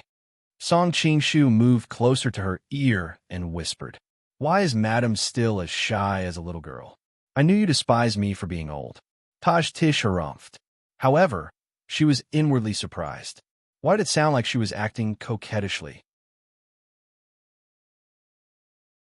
Chapter 1649. Along the way south, Song Qingshu was originally in an anxious mood, wishing that he could rush to the front lines immediately. However, with Tadish accompanying him, he was so happy that he forgot about his duties, wishing that the journey would be as long as possible. Especially during the day, Tadish's frosty and haughty demeanor. Yet at night, she allowed him to enjoy the feeling of being as tender as water, passionate and moving. The former #1 beauty of the pugilistic world, her charm and taste were indeed incomparable to ordinary people. Along the way, Song Qingshu was completely bewitched, but how could Tadish be any better? Her husband's meridians had been damaged in the cold lake, causing him to be sickly and frail for the remaining years of his life. Tadish had basically never tasted the pleasures of being a woman. However, She was still young and naive back then, willing to sacrifice herself for love. Moreover, she had always been cold and arrogant, thus she didn't feel that there was anything wrong with it. That was until she met Song Qing-shu. This man, who was the embodiment of a devil and an angel, had opened the door to a whole new world for her, allowing her to know that there were actually such happy things in this world. Even though she knew that it was inappropriate, she still couldn't resist her body's desire and tacitly visited his tent every night. Gazing at the glowing woman in the bronze mirror, Tadish couldn't believe that it was her. Ever since her husband passed away, she rarely looked into the mirror and spent most of her time roaming the pugilistic world in the guise of Grandma Goldenflower. Her peerlessly beautiful face was like a mirror covered in dust, withering bit by bit. However, recently, she felt as though she had become 10 years younger. Her current alluring beauty was perhaps only comparable to that of her wedding night. Have I fallen in love with that man? Tadish asked herself, but soon shook her head. After all, she wasn't an inexperienced young lady. After experiencing so many things over the years, experiencing life and death, the concept of love had long withered away. In this lifetime, she would never fall in love again. Yet, she was unable to resist that man and couldn't help but want to get closer to him. I wonder what kind of demonic martial arts he has learned. My body has submitted to him, but my heart hasn't. Tadish incessantly hinted at herself. Skills in bed are also skills. Song Qing-shu couldn't help but think proudly that for a man like him, unless he really fell in love with a woman, he wouldn't have the energy and patience to win a woman's heart first. He had to get on the boat first. As for whether he would pay for the ticket or not, that was a matter for later. Moreover, just like what Zhang Ailing said, the shortest distance to a woman's heart was what, after getting her body, it would naturally be easier to get close to her heart. Just like that, the two of them took what they needed and stuck to each other like glue. Finally, they arrived at the front lines in Huainan.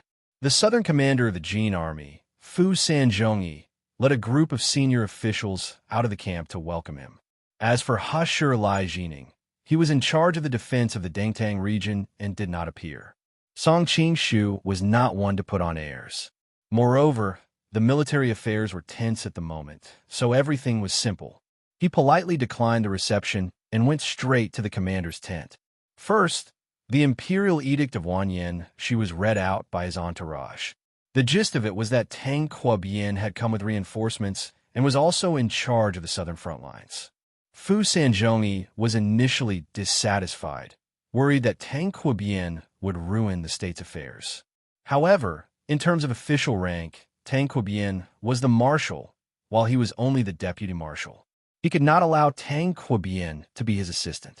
Thinking of Tang Kuo-bian's actions after taking office, which could be considered wise, Fu Sanzhongyi had no choice but to suppress his dissatisfaction. He decided to observe the situation first. If Tang Kuo-bian acted recklessly and affected the war situation of the Jin Kingdom, he would use his prestige in the military to check and balance Tang Kuo-bian. Of course, Song Qing-shu knew that Fu Sanzhongyi must have some thoughts about his sudden ascension to the commander-in-chief position. However, he was not worried that there would be any problems. Firstly, he had absolute confidence in his own strength. Secondly, he was here mainly to supervise the situation. The actual war would be handled by Tang Kuo-bian. After Fu Sanzhongyi had received the imperial edict, Song Qing-shu asked directly, "How is the war situation now?" Although he had sent messengers to deliver news along the way, it was not as direct as learning about the situation in person. Fu Sanzhongyi led him to a military map and began to report on the current situation between the Song and the Jin Kingdom. In the early stages of the southern Song dynasty's sudden northern expedition, the local armies could not withstand it alone. Therefore, there were many losses in the early stages. For example, Xinshi County was attacked by the Jiangzhou commander-in-chief. Baoxin County was attacked by the Guangzhou militia. Looking at the map, Song Qing-shu recognized the places that had been lost. They were all border counties that bore the brunt of the Song and the Jin Kingdom's border. It was not surprising that they could not hold on. The Song's main attack is in the direction of Xinyang. From the land of Jingchu to the north, there were originally two passageways. One was to go north from Xiangyang and attack the Nanyang Basin, and then attack the Central Plains through the Fangchengxia Road at the northeast corner of the Nanyang Basin. The other passageway was to the east of Xiangyang, through the Xinyang Passageway between the Tongbai Mountains and the Debi Mountains to attack the Central Plains. During the spring and autumn period, Wu Zishu of Wu led his army to attack the Chu state through the Xinyang Passageway. How could Song Qingshu not be shocked when Fu Sanzhongyi mentioned that the conquered counties were mostly in this direction? Fu Sanzhongyi shook his head and said, "The attack over there is indeed quite fierce. However, with Hashur Lai Jining presiding over there, the situation has stabilized. The Song Zhonglu's army is divided into two routes. One of them is led by Zhao Chun and Huang Fu Bin to take Tangzhou and Dengzhou. The other route is led by Jiangzhou Commander-in-Chief Wang Dajie to go north through the Xinyang Passage. Currently, they are blocked by Hashur Lai Jining at Kaizhou. The logistics route is far from the country's border, and they are now an arrow at the end of its flight." Song Qingshu nodded.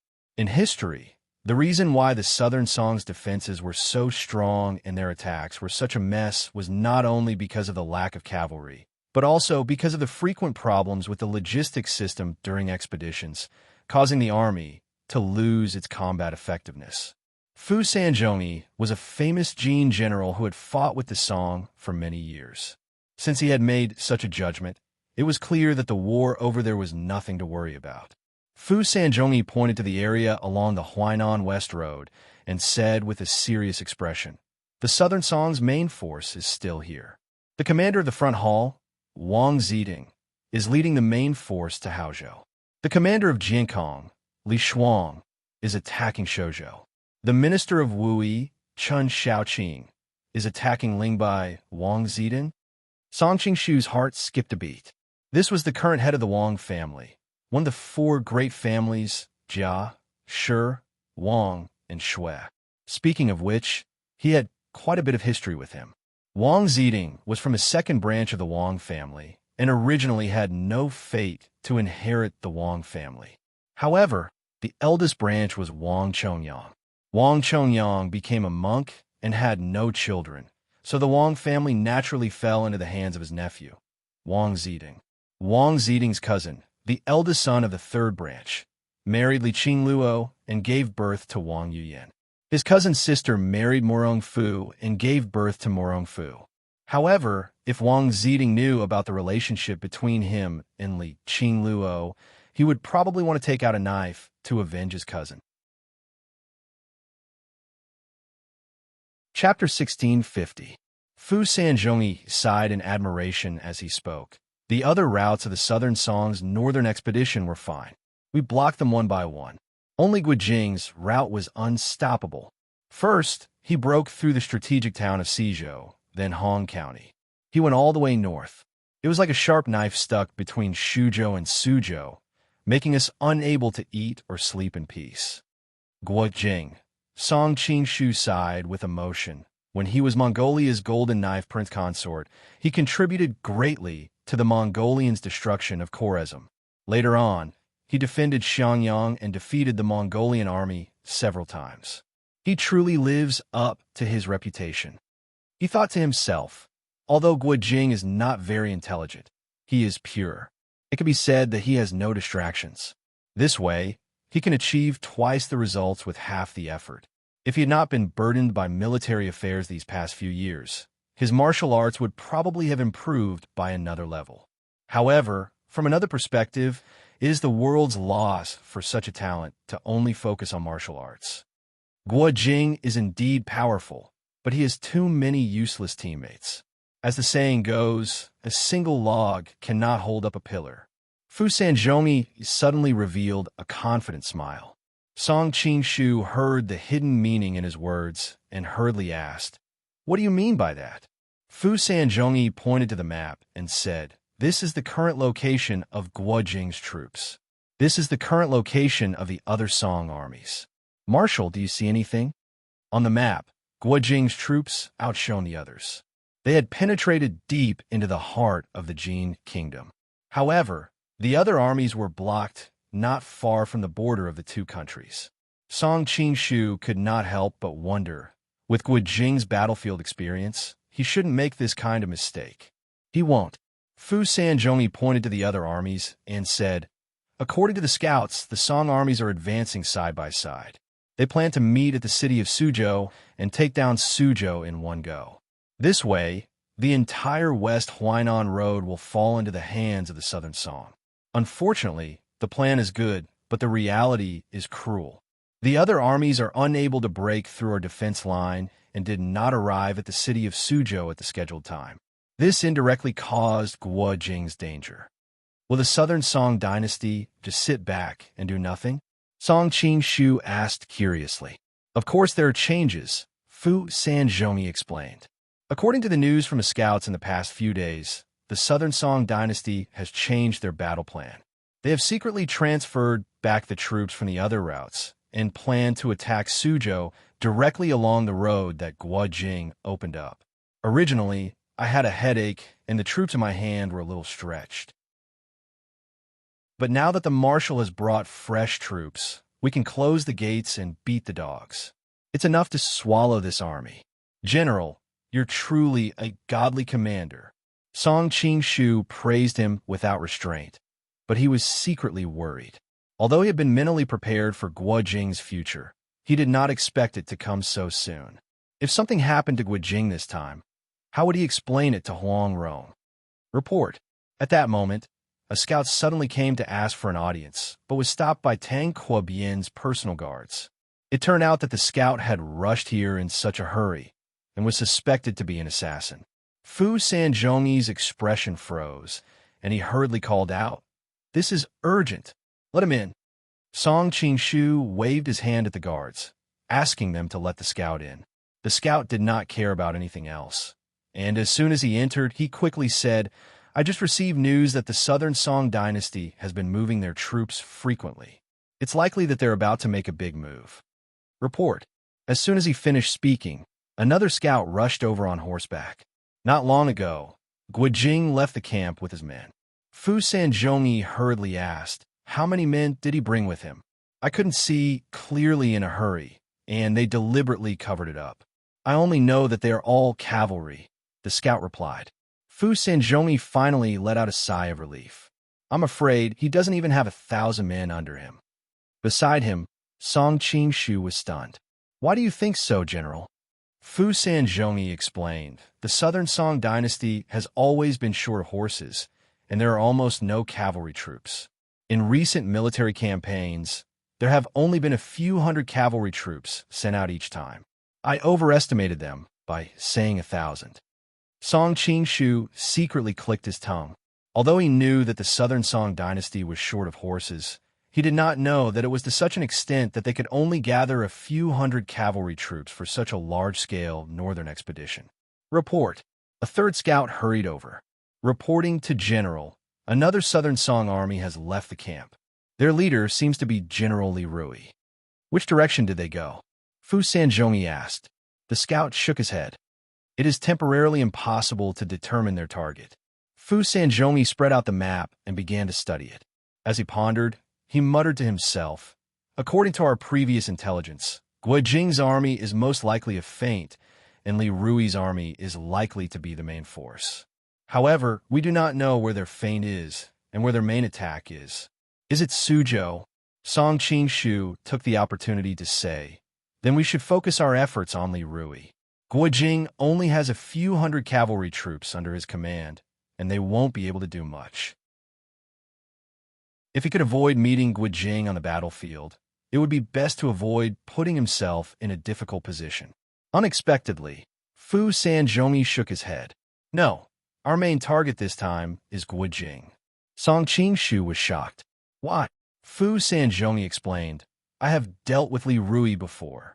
He is just a mediocre person, or rather, the entire Southern Song army is composed of mediocre people.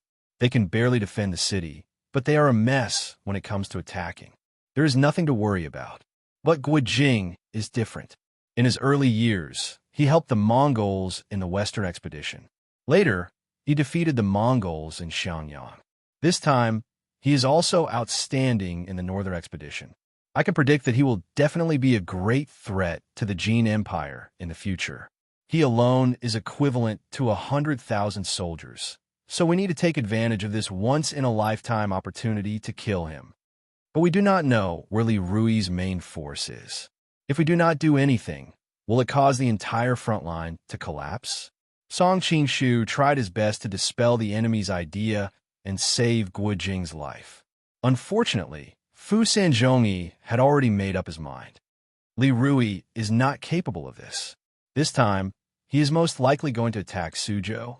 I have already prepared a big gift for him there. Li Rui is just a scabbard. Guo Jing is the real threat. Since things had come to this, Song Qingshu could not say anything more. After all, he was now Tang Quobian, and he had to consider the interests of the Jin Empire.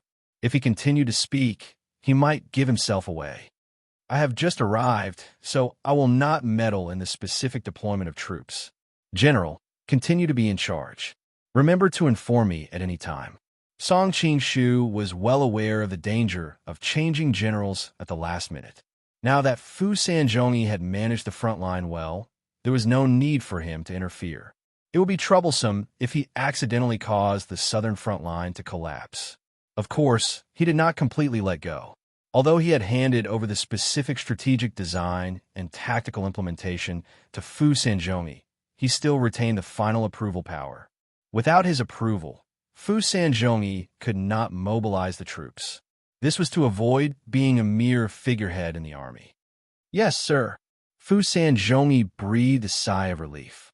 What he was most afraid of was that Tang Quobian would come and seize power. Then, he would give orders blindly and ruin the good situation. Now that the two of them had divided the work, it was perfect. Next, Song Qingshu excused himself from the long journey and returned to the main tent to rest for a while. Fu Sanzhongyi continued to discuss the next battle plan with the generals. After returning to the main tent, Song Qingshu took off his clothes and said to Taj Tish, "Come here quickly." Chapter 1651. There's no other way. Song Qingshu took off Tang Quobian's official robes and changed into an ordinary set of clothes. If we delay any longer, Guo Jing might lose his life. Later on, you will disguise as Tang Quobian and stay here to deal with the soldiers. Only then did Tashkis realize that she had misunderstood. She secretly stuck out her tongue and asked curiously, "Are you going to inform Guo Jing?" Song Qingshu nodded. "I've finally met Guo Jing, and I've always admired his character." Tashkis shook her head. "I don't think you should save him." "Why?" Song Qingshu curiously looked at her as he tidied up his clothes. "Your ambition is to conquer the world while Guo Jing is loyal to the Southern Song dynasty. He will become your enemy sooner or later. Since that is the case, why don't you go with the flow and borrow the Jin's blade to get rid of him? The world will not blame you then." Tashkis answered, "Even if I can deceive the world, I can't deceive my own heart." Song Qingshu shook his head. Huang Rong's intelligent eyes appeared in his mind. "I can't deceive her either. Moreover, it wasn't just because of Huang Rong. It was because of his values that he could not sit idly by or even add fuel to the fire." Seeing that Tashkis still wanted to dissuade him, Song Qingshu waved his hand. "I have made up my mind. I will go save him now. You stay here and deal with everything else." He then left in a hurry. He had previously asked the military scouts about Guo Jing's whereabouts. After searching for several hours, he finally found traces of them. A group of cavalrymen was traversing through the valley. Although they were few in number, each of them looked valiant. They were obviously elites.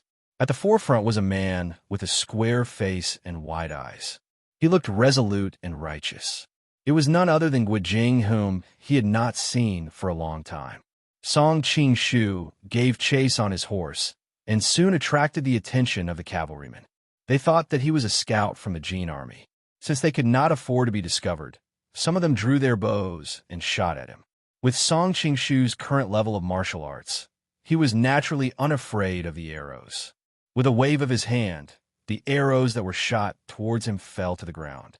When the people saw this, they were shocked and quickly drew their bows and aimed at him. Song Qingshu frowned. Although he was not afraid of the enemy's arrows, his horse would not be able to escape death.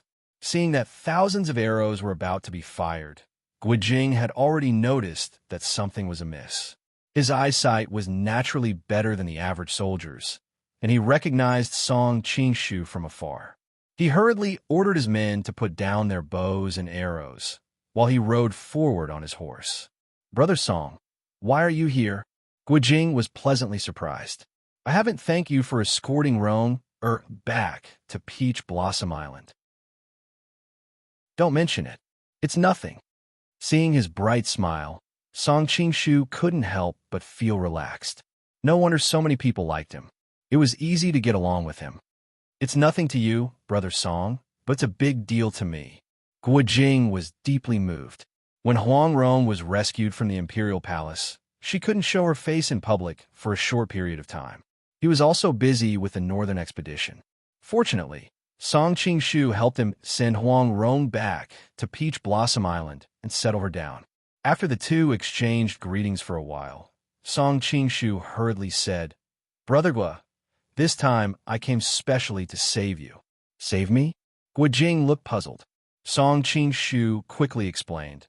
"According to reliable sources, the Jin Kingdom has already seen through your feint and plans to take advantage of the situation to encircle and annihilate you. There are a large number of soldiers waiting for you ahead." Guijing laughed and said, "I thought it was something serious. I have already seen through the plan of disloyal servants and am waiting to counterattack.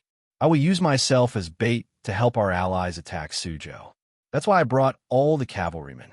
That's why I can advance and retreat freely." Song Qingshu was stunned. He didn't expect that Guijing was ready to be bait. He continued to persuade him. "But as far as I know, this time the Jin Kingdom is determined to get rid of you. You're their real target. This bait plan is too dangerous." Guijing cupped one hand in the other before his chest and said, "Thank you for your warning, Brother Song. But when I accepted this mission, I already understood the danger of this mission. If the Jin Kingdom's target is really me, then I can attract more attention from the Jin Kingdom's army and delay more of their forces, so that our allies can attack smoothly. As long as I can buy time, I don't mind sacrificing myself." Song Qingshu couldn't help but be in awe. He knew that he couldn't sacrifice himself, and there were not many people in the world who could. That was why it was so precious. But the sacrifice may not be meaningful. Song Qingshu thought of the confident appearance of disloyal servants and really didn't think that Guijing's allies could achieve their goal. Hearing this, Guijing fell silent. Obviously, these years of experience had made him understand the level of the generals around him. It was ridiculous to pin his hopes on them. It was a pity that although he was very famous in Jianghu, he was still too inexperienced in the officialdom. The task of leading the attack did not fall on him, so he could only lead a detachment to pretend to attack. After a long silence, Guijing sighed and said, "I've done my best. The rest is up to fate." Seeing Song Qingshu's worried face, he couldn't help but laugh and comfort him. "Brother Song, don't worry about me. I'm not a pushover. It won't be easy for the Jin Kingdom to besiege me. What's more, Chen Shaoqing will lead the army to Lingbai. If I really can't hold on, I will retreat from there. There will be someone to help me." "All right, then." In this case, Song Qingshu couldn't say anything more. He couldn't tell Guijing all the specific deployment of a Jin Kingdom. Moreover, in order to inform Guijing in time, he rushed here without stopping. He couldn't wait for the plan of disloyal servants to come out. In a sense, he didn't know what the specific deployment of disloyal servants would be. By the way, Brother Song, didn't the Golden Snake Battalion agree to attack the Jin Kingdom together? Why didn't they come this time? Guijing suddenly thought of something and couldn't help but ask. Prepared for this, Song Qingshu explained, "The Jin Kingdom and the Qin Kingdom are brothers. They persuaded the imperial court of the Qin Kingdom to send troops south, so the Golden Snake Battalion had to return to the north to deal with the Qing army." "I see." Guijing showed an expression of understanding. As the saying goes, without the lips, the teeth will be interdependent. In this case, the Qing kingdom won't sit back and do nothing. At this time, a deputy general came over on horseback to remind him, "Lieutenant, it's time to set off. If we delay here for too long, we won't be able to reach the destination according to the plan." Guo Jing nodded and said to Song Qingshu, "Brother Song, forgive me for not being able to accompany you for a long time due to military affairs. After the war, my wife and I will treat you to a drink to thank you for what you did in Lin last time. Business is more important. Brother Guo, take care." Song Qingshu cupped his hands in salute. Watching Guo Jing and his troops disappear into the distance, Song Qingshu secretly sighed. He didn't know if his trip was good or bad. He hoped that he would have the opportunity to sit down and drink with them again. When he returned to the camp, he found only Tajtish was there. He wondered where disloyal servants had gone. Tajtish replied, "Not long ago, disloyal servants have been constantly mobilizing troops. In the end, he even personally led his troops out of the camp." Where did he go? Song Qingshu began to change his clothes. Chapter 1652. I believe they have gone to Suzhou to deal with Li Rui. In addition, they have dispatched many troops to encircle Guo Jing's troops. Tadish answered. Seems Song Qingshu was slightly dissatisfied. Tadish was currently here in the guise of Tang Quobian. As the highest commander of the army, it was ridiculous for her to be unaware of the movements of her subordinates. Tadish hurriedly answered, "It is not seems, it is confirmed." She then unfurled a military map and described the movements of the various troops. Song Qingshu gradually grew doubtful. Such an arrangement, Li Rui has brought along the main force of the Southern Song army. How can Fu Sanzhongyi be so confident in dealing with him so quickly? Tadish explained, initially, Fu Sanzhongyi did not reveal his intentions because he was worried that the secret would be leaked. However, I have asked him privately, and he did not hide anything. Recently, there was a lot of rain near Suzhou. He has already built a temporary dam nearby and intends to launch a water attack. Water attack? Song Qingshu took the map and examined the terrain of Suzhou. He could not help but gasp. If the Song army is unfamiliar with the terrain and is unprepared, they may indeed be completely wiped out. Tadish sneered. I have seen Li Rui's information when he was in charge of political affairs. He is a mediocre person and will definitely fall for his tricks. Tadish hailed from the western regions and did not have much affection for the Song. Moreover, her late husband, Han Qianye, had lost his life due to the Southern Song's northern expedition. Therefore, she was naturally delighted to hear that the Song people would suffer a calamity. No wonder Fu Sanzhongyi is so confident. Song Qingshu sighed inwardly. As the saying goes, a general's success is built on the bones of 10,000 people. This time, who knows how many soldiers will lose their lives? Of course, he was no saint. He could only do his best to ensure the safety of those around him. He was unable to care for everyone's lives. Have you informed Guo Jing? Tadish cautiously asked after noticing his somewhat gloomy expression. Song Qingshu nodded. I have informed him. However, he is unwilling to give up on the mission. We can only resign ourselves to fate. He roughly explained his encounter with Guo Jing. Tadish came to his side and consoled him. You have done your best. No matter what happens next, there is no need for you to blame yourself. Song Qingshu laughed bitterly. This dilemma is really a pain in the ass. Forget it. Let's wait for the follow-up news. He decided to take a rest and conserve his energy so that he could react in time. Because he was preoccupied, he didn't do anything with Tadish for the first time. Instead, he simply laid down with her, with various thoughts swirling in his mind. Just as dawn was about to break, a scout suddenly rushed in to report. Reporting to the marshal, we have achieved a great victory in Suzhou. A great victory in Suzhou. Song Qingshu was sleeping with his clothes on. Hearing the noise, he jumped out of bed and went outside the tent to ask, What's the situation? That scout could not hide the excitement on his face. General Pu San first used a water attack to defeat the Song army. Then, he led his army out and nearly annihilated Li Rui's army. The corner of Song Qingshu's eye twitched. This Li Rui is really useless. Although he knew that Li Rui would win this war, he did not expect it to be won so quickly. "Where is General Pu San now?" Song Qingshu suddenly asked. The scout answered, reporting to the marshal. After General Pu San defeated Li Rui's main force, he sent his subordinates to pursue him while he personally led his troops to encircle Guojing, who was feigning an attack on Shuzhou. Guojing is in Shuzhou? During this period of time, Song Qingshu had memorized the surrounding terrain. Shuzhou was northeast of Suzhou. The two cities were at each other's corners. If Guojing attacked Shuzhou, it would indeed be easy for him to restrain the nearby Jin army and prevent them from supporting the Suzhou army. Unfortunately, Li Rui was truly useless. In less than a day, his entire army was annihilated, rendering his feigned attack meaningless. At the same time, he was in great danger of being encircled and annihilated. Returning to his tent, Song Qingshu's expression was solemn. He said to Tadish, "Come, let's go to Shuzhou." He somewhat hated himself. Obviously, he was not a good person, but he still insisted on some ridiculous principles. He could not completely become a bad person. He could not eliminate Guojing, nor could he stand idly by. As he planned to secretly rescue Guojing later, Song Qingshu still let Tadish disguise herself as Tang Kuobian, while he changed his appearance and disguised himself as her bodyguard. Together, they hurried to the scattered loyal army.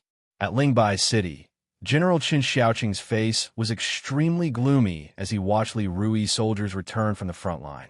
Especially when he learned that a Jin army was pursuing them, his face twitched violently. He wanted to turn around, but he had some misgivings. Suddenly, a soldier ran over and said, "The palace marshal has sent an order." He then handed him a secret letter. Qin Xiaoqing hurriedly opened it and read it. His tightly furrowed brows gradually relaxed. Then he said to the messenger, "Pass down the order. The entire army is to retreat to Shui." Several deputy generals beside him were shocked.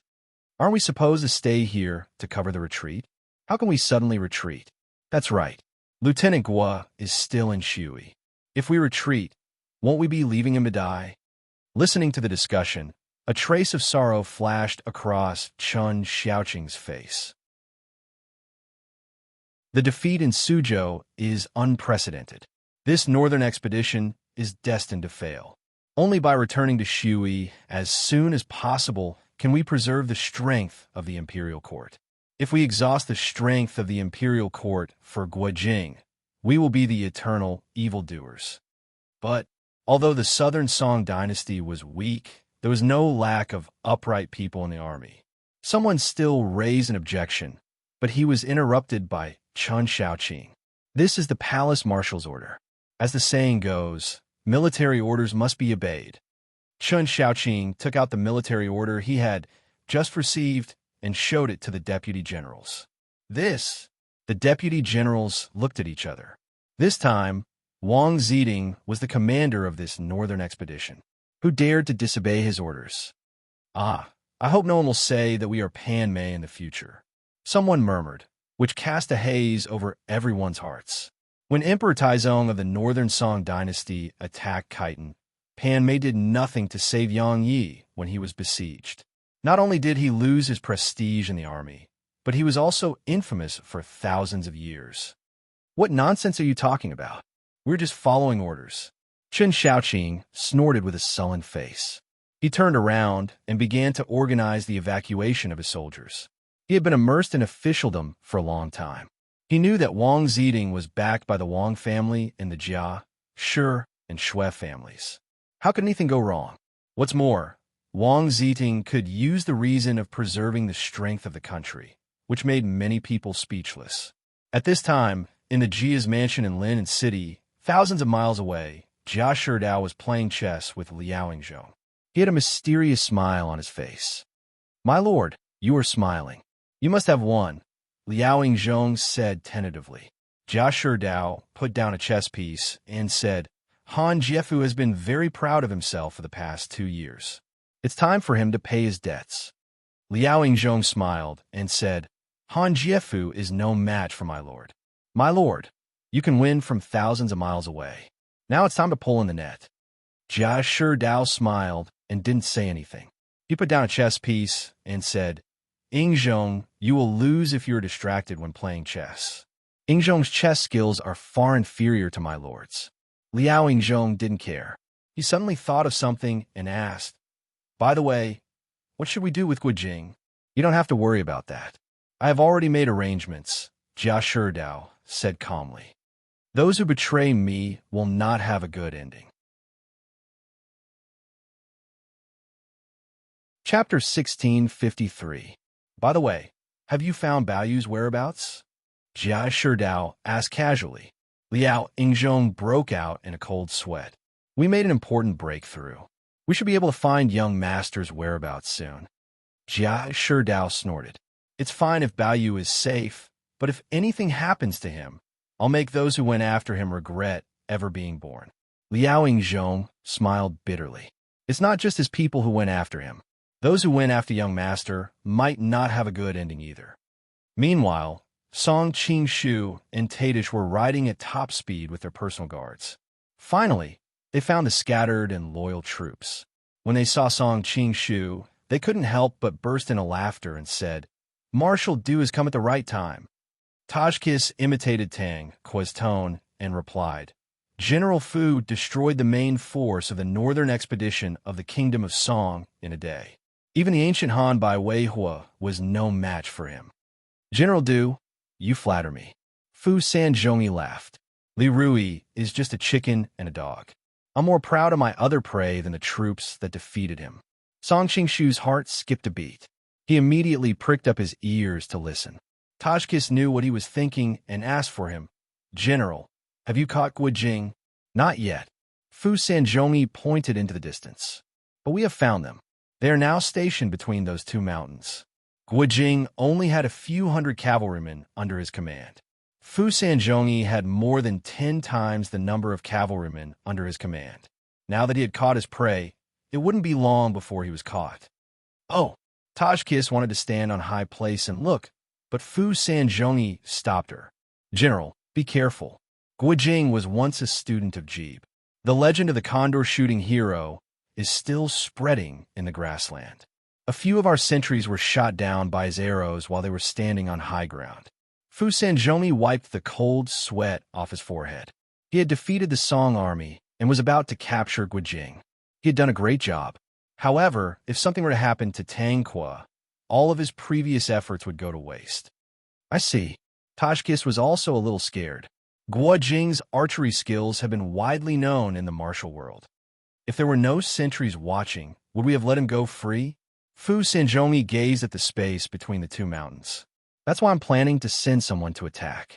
Song Qingshu furrowed his brows and transmitted his voice to Tajtish. Tajtish then asked on his behalf, Now that we can't see the actual situation clearly, wouldn't it be too dangerous to rush in recklessly? Fu Sanzhongi laughed and said, Marshal is worrying too much. The Han people have a saying, even the cleverest housewife cannot cook without rice. No matter how powerful Guijing is, he only has a few hundred cavalrymen under him. No matter what he does, he cannot change the situation. After that, he waved his flag and ordered a deputy general to lead 2,000 cavalrymen to charge toward the enemy camp. Hearing the rumbling in the air and feeling the tremors of the earth, Song Qingshu couldn't help but sigh. As expected of the iron cavalry that once roamed the Central Plains, although they had deteriorated over the years, he could still vaguely see the shadow of the army that used to defeat the hundreds of thousands of Liao soldiers with just 10,000 to 20,000 cavalrymen. Fu Sanzhongi had a look of approval on his face. Clearly, he was very satisfied with the charge of his subordinates. But soon, the smile on his face froze. He noticed that the Song army had suddenly fired thousands of arrows, causing the charging cavalrymen to fall into chaos. How is this possible? Fu Sanzhongi suddenly took a few steps forward and looked in that direction in shock. This is the archery of the Mongolian cavalry. How did these Song barbarians learn it? Song Qingshu also had the same doubts. If the southern Song soldiers had this ability, they would not have been bullied by the Liao, Jin, and Mongols. If they were faced with the Mongolian cavalry, they would not have been so careless and charged forward without any preparation. It must be Guojing who taught them this. Fu Sanzhongyi quickly understood. Guojing was after all a former commander of the Mongolian army. It was normal for him to know about cavalry and archery. When it comes to cavalry and archery, we have been living on horseback since we were young. Why will we be afraid of you? Give the order, fire at each other. Actually, there was no need for him to give the order. General Yuan Jin had already ordered his subordinates to take out their bows and arrows and start firing back. But what was shocking was that while the arrows were raining down, their counterattack was sparse. In fact, many of the arrows did not even reach the enemy camp. What the hell is going on? Fu Sanzhongyi was instantly enraged and couldn't help but curse. They had always been proud of their cavalry and looked down on the weak Song soldiers. But now, they were being taught a lesson by the enemy in their superior territory. No one would be in a good mood. A general at the side whispered, "Our bowstrings are mainly made from the tendons of animals. The Song's bowstrings are made from silk. That's why our bows are afraid of water, and the Song's bows are afraid of the cold. It just so happens that it has been raining for the past few days." Even though he didn't finish his sentence, everyone present understood. Their bowstrings had been soaked by the rain, causing their elasticity to be greatly reduced. Now that they were in Jianghuai and the cold wasn't that bad, the Song's bows and arrows were naturally not affected. Fu Sanzhongyi smiled bitterly. The continuous rain these past few days had made him proud that he had made use of the weather to flood the Song army in Suzhou. But now, it had become a disadvantage for them. Seeing his charging cavalry being shot down, Fu Sanzhongyi's face twitched. His heart was bleeding, and he couldn't help but roar, even though it wasn't the Iron Buddhas who charged this time. They are also heavily armored. Even the Mongols might not be able to shoot them down. Why can't they take a single arrow from the Song army? During his time in the Jin Kingdom, Song Qingshu learned that the most elite cavalry of the Jin army was the Iron Buddhas, which were heavily armored from head to toe. They were used to crush enemies head-on. Then there were the cavalry horses on the flanks, which could make full use of their high mobility and great impact when charging in groups. They were used to outflank the enemy before launching a surprise attack. There were two types of horses. One type was lightly armed and used for flanking ambushes. The other type was heavily armed and used to charge and break through enemy lines. The one that had just charged was of this type. That was why they couldn't win against the Song army. Other than the weather affecting the performance of their bows, this type of cavalry was also good at charging and not good at riding and shooting. The general just mentioned the weather was probably to protect Fu Sanzhongyi's face. After all, he was the one who gave the order. This range, this power. Could it be the southern Song dynasty's divine bow? One of the generals said uncertainly. As soon as he said this, the temperature dropped. The Song dynasty's divine bow had made the Jin suffer a lot over the years. There were many old generals who had followed King Liang and Wanyan Zongbi in the past. The memory of being shot down by the Song dynasty's divine bow in Shaanxi was still fresh in their minds. The divine bow could be equipped on cavalry. Fu Sanzhongyi felt that what he had encountered today was beyond his knowledge. Maybe the Song modified it a little, someone guessed. Marshal and General, don't worry. The Song army is small. Even if they develop a divine bow that can be equipped on cavalry, it won't change the situation. Another general saw Fu Sanzhongyi and Tang Kuobian's grim expressions and hurriedly explained. At this moment, the sound of drums suddenly came from the opposite side. Guojing took the lead and led a group of cavalry to charge over while the Jin army was in chaos. Fu Sanzhongyi's expression changed greatly, and he hurriedly passed down one order after another, commanding the other troops to charge forward and save the troops that had been injured. He knew that even though there were more than 2,000 cavalry that had tried to probe the Song army, if they did nothing in this situation, they would most likely be wiped out by the enemy. However, by the time the other troops arrived, it was already a little too late. The troops that had tried to test the Jin army had suffered heavy losses. When Guojing saw the Jin army rushing over, he withdrew in time. The Jin cavalry tried to chase after him, but the Jin army retreated while shooting at them from behind, making them miserable. Chapter 1654. Song Qingshu was in awe of Guojing's performance. Although the Southern Song dynasty did not specialize in cavalry, they were able to advance and retreat well under Guojing's leadership. Their tactics were exactly the same as the Mongolian army, and their crossbows were even more powerful than the Mongols. If the Mongols had the same number of cavalry, they would not have been able to defeat them. Guojing is indeed a born general. Song Qingshu realized that he had underestimated Guojing in the past. Although Guojing's martial arts were first-rate in the world, Song Qingshu had never taken him seriously. But now that he had seen Guojing's other side, he realized that mere martial arts meant nothing to him. What Guojing had learned was to fight 10,000 enemies on the battlefield. If I had known, I would not have provoked Huang Rong. Song Qingshu was secretly regretting his decision. If not for that foolish incident, he would have been able to recruit Guojing to his side. At that time, he would have had a peerless general under his command. His relationship with Huang Rong was like a ticking time bomb. He did not dare to use him without worry. Unfortunately, there was no medicine for regret in this world. Whenever he thought of the beautiful Huang Rong, Song Qingshu's heart would warm up, and he could not help but feel heroic. Although he loved his country, he loved beauties even more.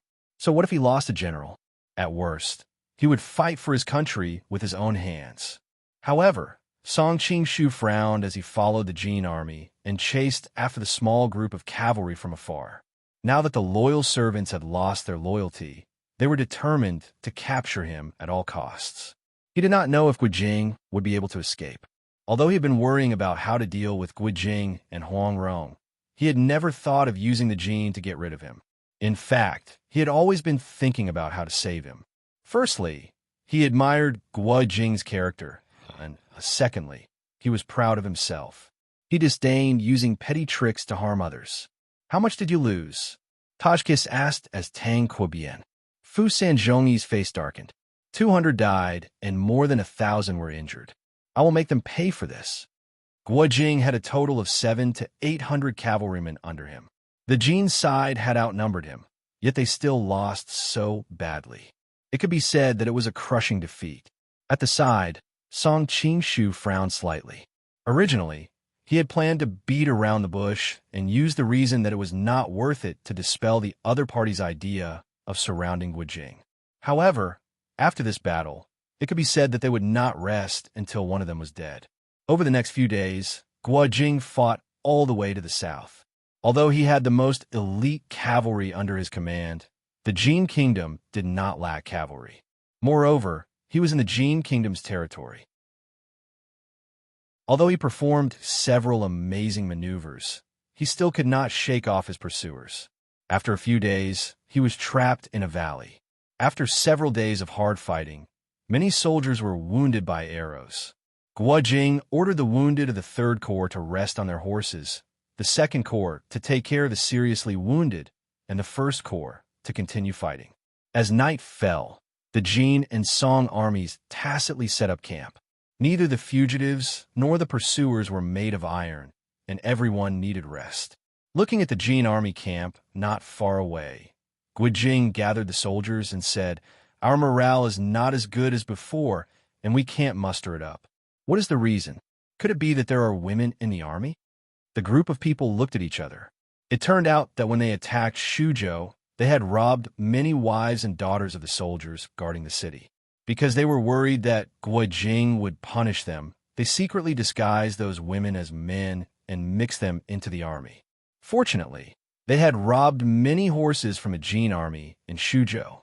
Otherwise, there would not be enough horses if there were too many soldiers. However, Guojing was not a fool.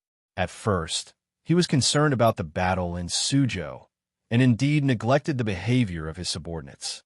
After staying with them for a few days, how could he not know that there were some women in the army? After secretly asking around, he learned that the soldiers had robbed the wives and daughters of the Jin. Guojing had always been an upright person, The reason why he left Mongolia to help the Southern Song was because the Mongolians were cruel and tyrannical. Wherever they went, blood flowed like rivers, and countless wives and daughters trembled under their evil claws. He did not expect that the Southern Song would have a similar situation. It was a pity that this cavalry unit had only been under his command for a short time. If the troops in Xiangyang City, trained by him, dared to do such a thing, he would definitely order them to be punished according to military law. Now that the group was in danger, if he killed the offenders, it might cause the soldiers to break down. When the Genes came south, they ravaged the people of the Great Song. How many wives and daughters did they have? Even the princess. One of the bolder soldiers said indignantly. However, he immediately realized that he had committed a taboo. After all, during the Jinkong disaster, many imperial concubines, princesses, and madams were kidnapped and sent to the laundry. This was a humiliation for the people of the Song, so he immediately corrected himself and said, "This is called giving them a taste of their own medicine." "That's right, that's right," the group of soldiers echoed. Looking at the agitated crowd, Guijing secretly sighed. Is this human nature? The Jin are beasts. Are we going to learn from them and become beasts? Although Guijing understood what these people were doing, he couldn't agree with them. He pointed at the frightened and timid women in the army and said, "Moreover, look at these kidnapped women. How many of them are decent Taoist masters? Aren't they our fellow Han people? Who asked them to marry the Jin? They deserve it." Someone muttered. Guijing was instantly enraged. "The Jins are cruel. How can we girls like them resist? We Han men can't protect the women in our tribe. In the end, we blame the women for losing their chastity. What is the reason? The Neo-Confucianism of the Southern Song dynasty was prevalent. It was only after the Jinkong disaster that women's chastity began to be perversely valued. Guojing grew up in Mongolia and was naturally dissatisfied with such a culture. Guojing had always been powerful. The group of people was intimidated by his aura and did not dare to say anything. Guojing took advantage of the situation and said, that year, Li Ling led a lone army and was besieged by the Xiongnu army. The soldiers who accompanied him had previously kidnapped the wives and daughters of many Guangdong bandits who were exiled to the frontier fortress and hid them in their carriages. When Li Ling found out about this, he found them and killed them. The next day, they fought again. Sure enough, the soldiers did not have any distractions, and their combat power increased greatly. "Do you think I should kill these women?" Hearing his words, the women who had been kidnapped were so frightened that they immediately went limp and began to cry. The group of soldiers looked at each other.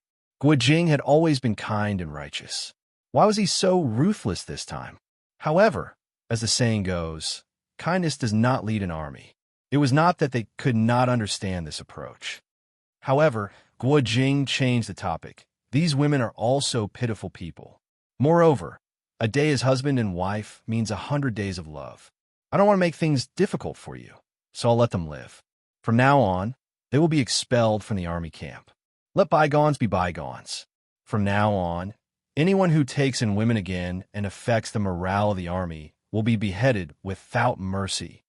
The group of soldiers originally thought that they would be punished for this matter. Now that they saw the stick that was raised high up in the air, how could they not be overjoyed? They did not have any feelings for these women. They only wanted to satisfy their physiological needs. Now that they had had enough fun these days, coupled with the fact that the Jin people were hot on their heels and the shadow of death had always shrouded their hearts, no one was in the mood to have sex.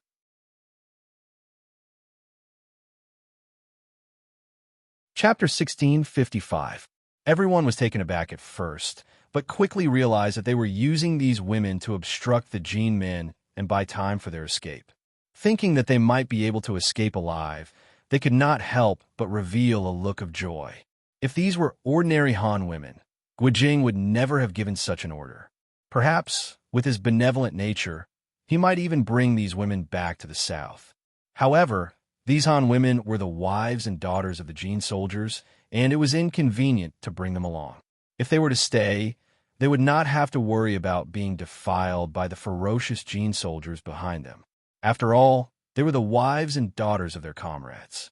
Just as Song Qing-shu was hesitating on how to save Guojing, a whistle was suddenly heard from the military camp. Noticing the unusual movements in the Song camp, the high-ranking officers of the Jin kingdom gathered urgently. Fu Sanzhongyi looked towards the direction of the valley, and his expression changed. Oh no, they're trying to escape through the night. Having said that, he did not have time to explain to Tranquil. He hastily mobilized his troops and chased after them. Song Qing-shu and Tajtish looked at each other, then hastily mounted their horses and followed. When they arrived at the Song army camp, they discovered that it was bustling with noise. They hastily summoned Sanzhongyi and inquired about it. Don't mention it. They're the wives and daughters of the Shuzhou soldiers.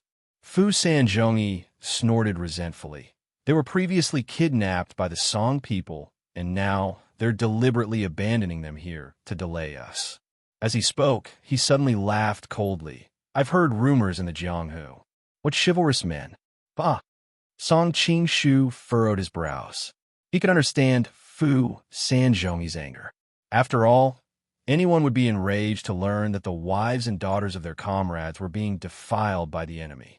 However, the only thing that he could not understand was that Guojing was obviously not that kind of person. Yet, the women before him were the truth. Fu Sanzhongyi explained for a while before hurriedly leaving to deal with the messy matters. After all, these women were the family members of the soldiers. If they were not properly arranged, it would disappoint them. They're really going to fight to the death. Tajtish approached Song Qing-shu and whispered, Yes, I can only hope that they can take advantage of this time to escape. Song Qing-shu smiled wryly. Guojing's move was a double-edged sword. On one hand, it could indeed delay the pursuers, but on the other hand, it had also completely aroused the hatred of the Jin soldiers. If it was said that before, it was just these high-ranking officials who wanted to kill Guojing as soon as possible. Now, it was all the Jin soldiers who wanted his life. Fu Sanzhongyi finally sorted out the messy scene. He specially left a troop to protect and settle the women before, then hurriedly led the troops to continue their pursuit towards the south. After all, they were now in the territory of the Jin kingdom. Although the loyal army was not as agile as Guojing's troops, Guojing could mobilize the forces along the way to continuously block the enemy. Therefore, although Guojing bought some time with the help of the women, he still could not shake off the pursuers. However, he was not too worried because as they had it Bai Ling, Bai Ling Zhongyi, and Jin were by Chun. The soldiers under him were also excited. After all, they had been fooling the Jin along the way and had enjoyed the wives and daughters of the Jin soldiers. It was enough for them, who had been oppressed by the Jin for a long time, to hold their heads high. When they could vaguely see the walls of Ling Fuchun, they were about to cheer when Guojing's expression suddenly changed. He noticed that there was no signal flag erected at the top of the wall. He hurriedly raised his hand to stop the troops. What's wrong, Commander Guo? A soldier asked in confusion. After all, they were about to return home, and everyone was burning with anxiety. Something's wrong. Guojing told everyone his discovery. The soldiers also realized the danger. It can't be. Marshal Sage Qin Shaoqing led the army here to cover the retreat. It's only been a few days. How could it fall so quickly? A deputy general said in disbelief. That's hard to say. Didn't the army of 100,000 at Suzhou City be destroyed in an instant? Another deputy general snorted coldly. He was obviously very angry at Li Rui's defeat, not to mention that he had directly put them in danger. This is different. Guojing shook his head and said, General Li was on the offensive. Although I don't want to admit it, the imperial court has never been good at attacking. General Chun was on the defensive at Ling Fuchun, and the imperial court is best at defense. The Jin army could not have broken through so quickly, unless what? The soldier beside him asked anxiously. Guojing thought of Song Qingshu's warning and could not help but have a guess. Unless Chun Shaoqing did not stay behind to cover the retreat as agreed, but retreated early. Wait here for a moment. Do not dismount from your horses. Be on standby. I'll go and see what's going on. Guojing did not tell them his guess. He was worried that these people would break down if they knew that they had been abandoned. Although he did not say anything, a shadow still shrouded the hearts of the group. They all looked at his figure with solemn expressions. Guojing rode his horse to the bottom of the city gate. He circulated his internal chi and asked, "Is General Chun here?" The soldier on the wall popped his head out and asked, "Is that Commander Wu down there?" Guojing was shocked and asked in a low voice, "Where is General Chun Shaoqing?" "The general is resting in the city," the soldier answered casually. "I'll ask them to open the gate and let the general in." Looking at the slowly opening gate, Guojing did not go in. Instead, he stopped his horse and pondered. Suddenly, he asked, "Where is General Wu who is guarding the gate? Why don't I see him?" The soldier was startled and answered subconsciously, "General Wu is patrolling nearby. I'll call him over immediately." Unexpectedly, Guojing's expression changed drastically. He hurriedly rode back and gestured to his subordinates to escape as soon as possible. Although Guojing was known for his slow-wittedness, he was not stupid. Otherwise, he would not have been able to practice such profound martial arts. Especially on the battlefield, he had extraordinary intuition. He had keenly sensed that something was wrong and purposely spoke to test the waters. It was indeed possible that Chun Shaoqing was resting in the city, but the city gate was of utmost importance.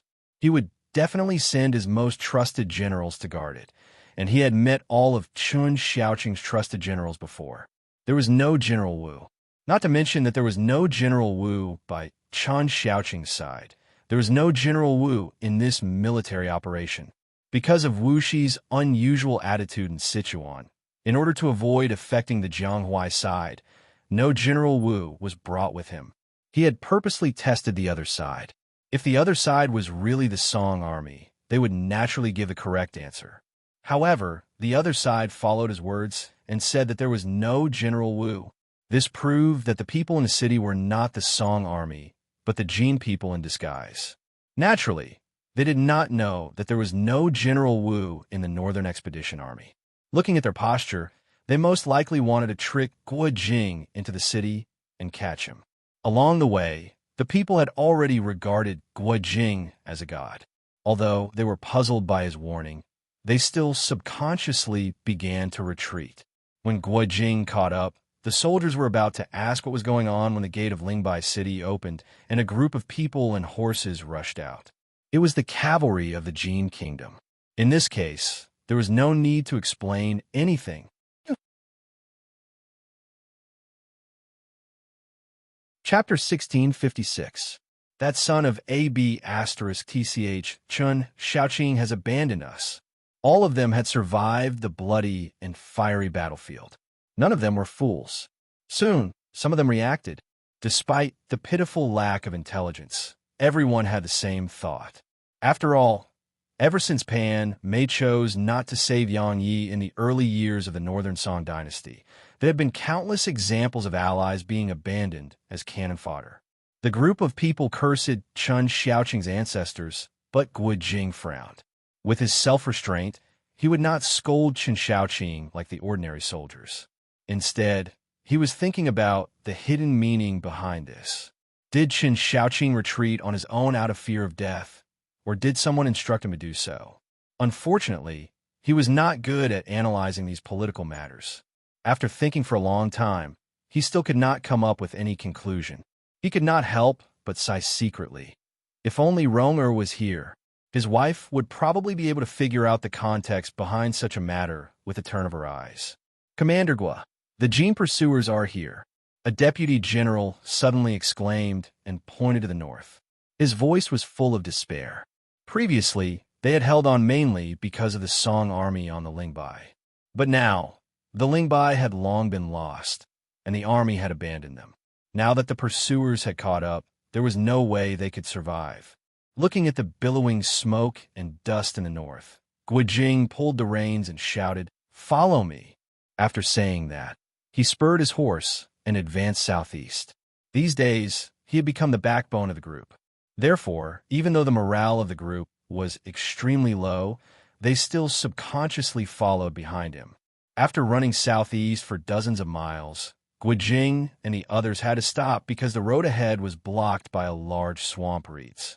They were about to turn back, but unfortunately, the pursuers of the Jin had already caught up. Do the heavens really want me to die? Guojing sighed. Now that they had nowhere to go and were being chased from behind, even Guojing felt a little hopeless, not to mention the soldiers under his command. Some were disheartened, some were cursing at Chun Shaoqing, and it could be said that they were experiencing all kinds of emotions. Witnessing everything in front of him, Guojing wanted to boost everyone's morale. But now that they were in a hopeless situation, he knew that any words would be useless. As for Song Qingshu, he followed the Jin army for several miles before Song Qingshu ordered the army to halt. Puzzled, Tajtish asked, "Why don't we just charge forward and capture them all in one fell swoop?" Although Song Qingshu was unwilling to lay his hands on Guojing, Tajkis had no such qualms. Moreover, she came from Persia, and in her heart there was no distinction between Jin and Song. Moreover, her husband, Han Qinya, was indirectly killed during the Southern Song dynasty's northern expedition. Therefore, she did not have the slightest favorable impression of the Song people. Moreover, she vaguely guessed that Song Qingshu did not want to bear the infamy of killing Guojing. Therefore, she should be able to help him solve the problem that he was having a headache over. Hearing this, Song Qingshu frowned. Before he could say anything, Fu Sanzhongyi had already answered. Now that they are at their wits' end, as the saying goes, a cornered beast will put up a desperate fight. If we were to charge forward now, they would erupt with a frightening battle prowess in their desperation and drag us down with them. It is truly not worth it. Anyway, we have plenty of time. We can leave them hanging for 2 days. When the time comes, I'm afraid we won't even need to lift a finger, and they will lose their battle prowess. Song Qingshu nodded to himself. This Fu Sanzhongyi was indeed worthy of being a famous Jin general. His judgment of the situation was simply perfect. Following that, Fu Sanzhongyi began to dispatch soldiers to set up defenses everywhere, completely blocking all possible escape routes of the enemy. Watching this, Song Qingshu could not help but sigh. It seems that Guojing would not be able to escape even if he grew wings. After arranging everything, Fu Sanzhongyi carefully examined the terrain where Song Qingshu's army was. Suddenly, he exclaimed in surprise, "Perhaps we don't have to wait for 2 days." Tajkis asked on behalf of Song Qingshu, "What's the matter?" Fu Sanzhongyi pointed to the swamp of reeds where the enemy was and laughed. "The reeds here are the best place to attack with fire. Originally, I was worried that Guojing would rely on his superior martial arts to break out of the encirclement and escape. But now, water and fire are merciless. No matter how good his martial arts are, only death awaits him." Hearing this, Song Qingshu was alarmed. If they were to really attack with fire, Guojing and his party would really be finished. Unfortunately, he could not find any reason to stop Fu Sanzhongyi from using this method. Fu Sanzhongyi was swift and decisive. Very quickly, he arranged for the soldiers to prepare kerosene and the like. Then, he ordered the soldiers to shoot fire arrows into the reeds. Even though Suzhou had been raining heavily for several days, this place was sufficiently far away from Suzhou. The weather was extremely dry. Very soon, the reeds were set ablaze. Following that, the wind turned into a prairie fire. Obviously, the Song army had discovered the abnormality. Unfortunately, they discovered it too late. Now that the fire had started, it was impossible for them to charge through the sea of fire and fight to the death. Seeing that the Song army was in a mess, Fu Sanzhongyi smiled with satisfaction. Finally, we have helped the Jin Kingdom get rid of Guojing. The group of Jin Kingdom generals agreed, but Song Qingshu was not happy. Looking at the sky full of fire, he was really worried for Guojing. No matter how good a person's martial arts was, there was no way he could fight against nature. How could he escape from such a big fire? Thinking quickly, Song Qingshu tried to think of a way to save Guojing. Originally, he was thinking of waiting for Fu Sanzhongyi to capture Guojing before secretly rescuing him. But now that the sky was full of fire, there was no way he could capture Guojing alive. Unless he exposed his identity and rushed over to save Guojing, he would definitely die. but the price of rushing over was too high. If he was not careful, everything that the Jin Kingdom had achieved would go to waste. Moreover, with Guo Jing's character, he would most likely not abandon his soldiers and escape alone. Furthermore, Song Qingshu was not an immortal. How could he save so many people? Suddenly, an idea flashed through his mind. He had already thought of a way. Unfortunately, the two sides were too far apart. There was no way he could secretly inform Guo Jing. Should he use his internal force and shout to him? While he was struggling, Guo Jing finally calmed down his confused subordinates. Then he ordered, "Set the fire." The group of soldiers was stunned. The fire was so big that it was about to burn them. But Guo Jing still asked them to set the fire right under their noses. Wasn't he tired of living? If it were not for Guo Jing's prestige in the past few days, some people might have already cursed him. But many people still raised doubts. Of course, it's not as simple as setting the fire. I don't have time to explain. Do as I say quickly, Guo Jing hurriedly ordered. Although his subordinates were confused, they still followed his orders. They quickly cut down the reeds in front of them, forming a bare area about 2 meters wide. Then, they started a fire in the reeds on the other side of the bare area. The reeds quickly burned and soon formed a fierce fire dragon. For a moment, it was on par with the fire from the Jin Kingdom's side. Chapter 16:57. The two flames collided with each other, causing sparks to fly all over the sky. But what happened next stunned the soldiers on both sides. The raging flames visibly shrank. Is this man a god? Many soldiers of the Jin Kingdom cried out in surprise. Even San Zhongyi was shocked. Using fire to extinguish a fire was beyond their common sense. The soldiers of the Southern Song dynasty even worshipped Guo Jing as a god. Their morale, which had been extremely low, instantly rose. Song Qingshu smiled. Guo Jing's method was exactly the same as what he had just thought.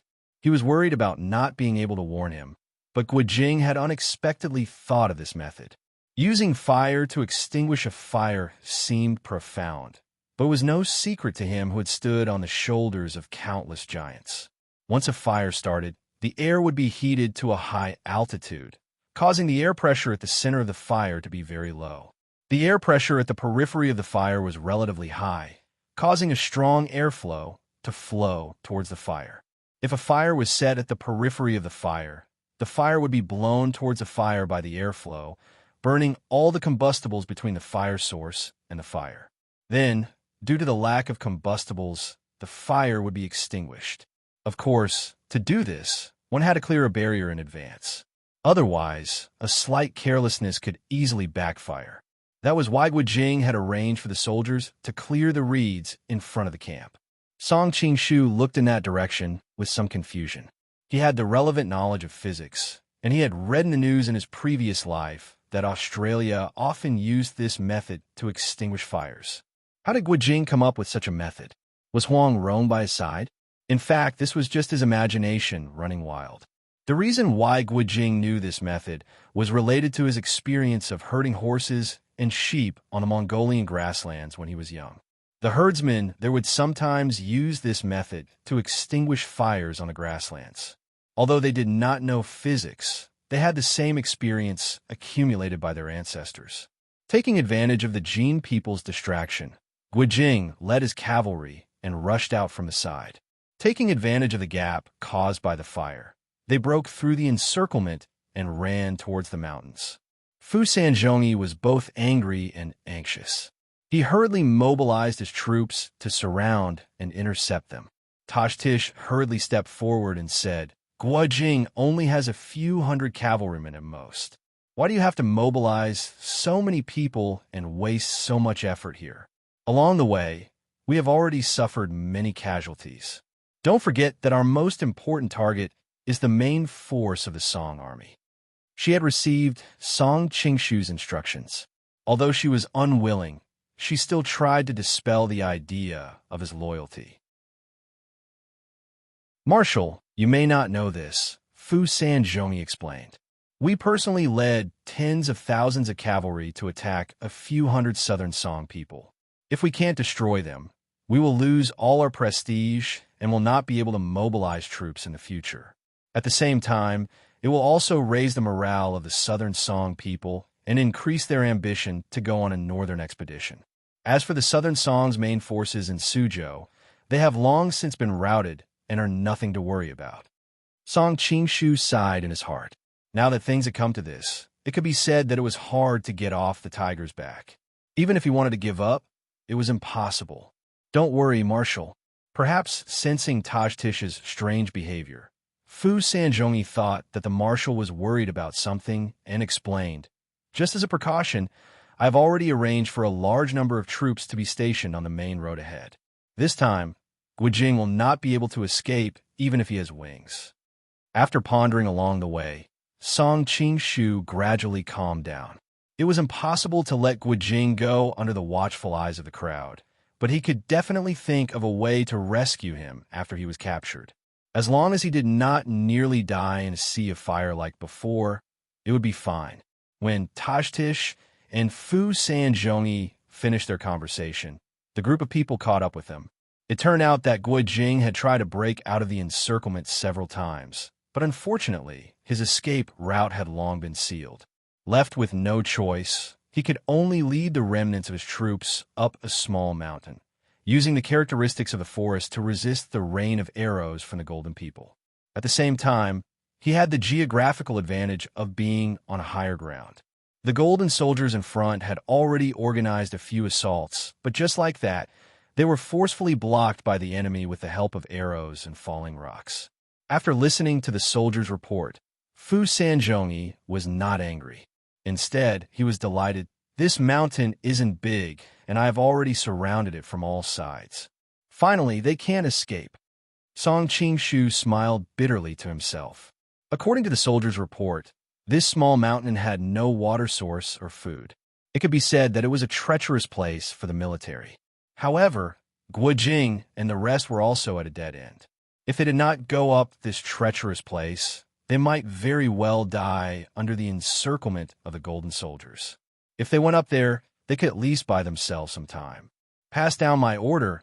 Everyone is to set up camp at the foot of the mountain. Without water and food, they will soon lose the ability to fight. As a famous general, Fu Sanzhongyi knew very well that in such a situation, it would be more appropriate for the soldiers to take turns to harass the enemy. However, they had suffered many casualties in the past few days. Although he felt that as long as they could capture Guijing, the middle and lower rank soldiers might not understand. If tens of thousands of men and horses chased after a few hundred people, they would suffer great losses, and he would be criticized for it. Moreover, Guijing had just put out a show of putting out the fire, and the morale of the Jin army had taken a big hit. Therefore, he needed to let the soldiers rest. By the time the Song army was hungry and thirsty, the morale of the Jin army should have recovered. Only then could they minimize their losses. Meanwhile, the Jin army was setting up camp. The remaining dozens of Song soldiers on the mountain surrounded Guijing and said, "Commander Gua, now that things have come to this, we will definitely die. You are unparalleled in martial arts. Why don't you use the night to escape alone?" After several days and nights of pursuit, only a few dozen of the 480 cavalrymen were left. Many of them were heavily injured and could die at any time. The rest of them were injured and probably wouldn't be able to hold on for much longer. Hearing their words, Guijing's expression changed. "I am not that kind of person who is afraid of death. I will never abandon my comrades like this." The soldiers tried to persuade him, "Hero Gua, in this situation, there is no way we can escape. Moreover, we have humiliated the wife and daughter of the Jin soldiers in Suzhou. Even if we are caught, we will only be tortured to death. There is no other way. But you're different. Your martial arts are well known in the world. Without us dragging you down, you may be able to escape in the night." They no longer addressed him by his official rank, but by Hero Gua. Obviously, they had long been influenced by his chivalrous reputation. Now that they were at a critical juncture of life and death, any official rank meant nothing to them. Only their heartfelt respect would allow them to make such a suggestion. "Hero Gua, please don't feel burdened. The reason why we are in such a desperate situation this time is because Chun Shaoqing, the martial gentleman, abandoned his comrades. We need Hirogwa to return to the court and expose Chun Xiaoqing's shameless behavior to avenge us. Otherwise, we will die with regrets. Obviously, they did not forget who had harmed them. They gnashed their teeth and said, "Yes, while we still have some strength, we can still protect Hirogwa. If you escape for too long, I am afraid we will not be able to help you." The crowd tried to persuade Guojing. Guojing's face was as dark as water. Finally, he said in a deep voice, "You don't have to say anything more. I will not escape alone." As for Chun Xiaoqing abandoning his comrades, there are so many people on the battlefield. After all, he can't stop them from talking. Sooner or later, the court will avenge us. Seeing that they wanted to say something, Guojing took off his armor and said, "I have made up my mind. Don't follow me. Let me kill the Jean Marshal alone." Hearing the determination in his tone, the soldiers all had tears in their eyes. "Hirogwa, we will go with you." Guojing shook his head and said, "No.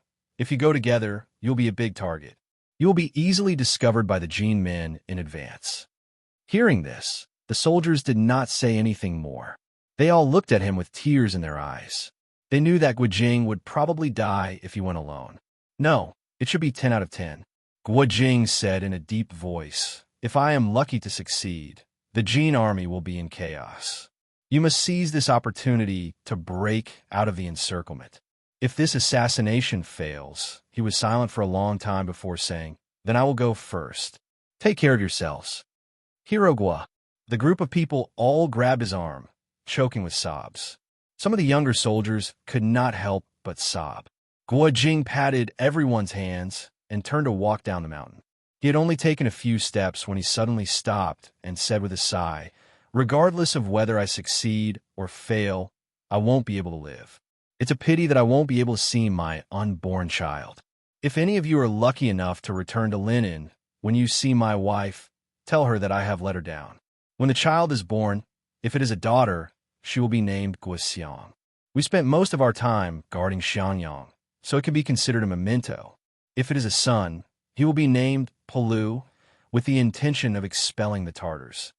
After saying this, he casually waved his hand and disappeared into the woods with his lightness skill. Meanwhile, Song Qingshu was accompanying Tajkis in the marshal's tent, discussing with Fu Sanzhongyi and a group of senior officers the strategy to attack the mountain. Suddenly, there was a commotion outside. Fu Sanzhongyi said with dissatisfaction, "What is so noisy?" "General, there is an assassin." The guard at the door answered in panic. "An assassin?" Fu Sanzhongyi was so angry that he laughed. This was a military camp, not the palace or the residence of a minister. There were tens of thousands of soldiers heavily guarding the outside. How could there be an assassin? "Marshal and generals, please retreat. An assassin is charging this way." The commotion outside grew louder, and the guard's voice became increasingly flustered. Preposterous. Is this father's army of tens of thousands just for show? Fu Sanzhongyi had been suppressing his anger for the past few days. Just as he was wondering where to vent his anger, he unsheathed his sword and ran out. Seeing that their commanding general had left, the other generals naturally did not dare to be negligent. One by one, they unsheathed their swords and followed suit. These men had spent their entire lives on the battlefield and were adept with horse and bow. Moreover, with such a large group of people gathered together, they naturally did not fear any assassins in their own camp. Song Qingshu and Tajkis looked at each other and followed suit. When they arrived outside the tent, a group of bodyguards had already surrounded them in 3 layers. From afar, they saw a rider charging towards them like a ferocious tiger charging into a pack of wolves. He was invincible all along the way and was charging towards them. Along the way, many Jean soldiers tried to stop him. Unfortunately, the rider drew his bow and knocked an arrow. Several of them were hit and fell to the ground. The Jean soldiers who were slightly closer to the horse were slashed by the rider's saber, creating a rain of blood.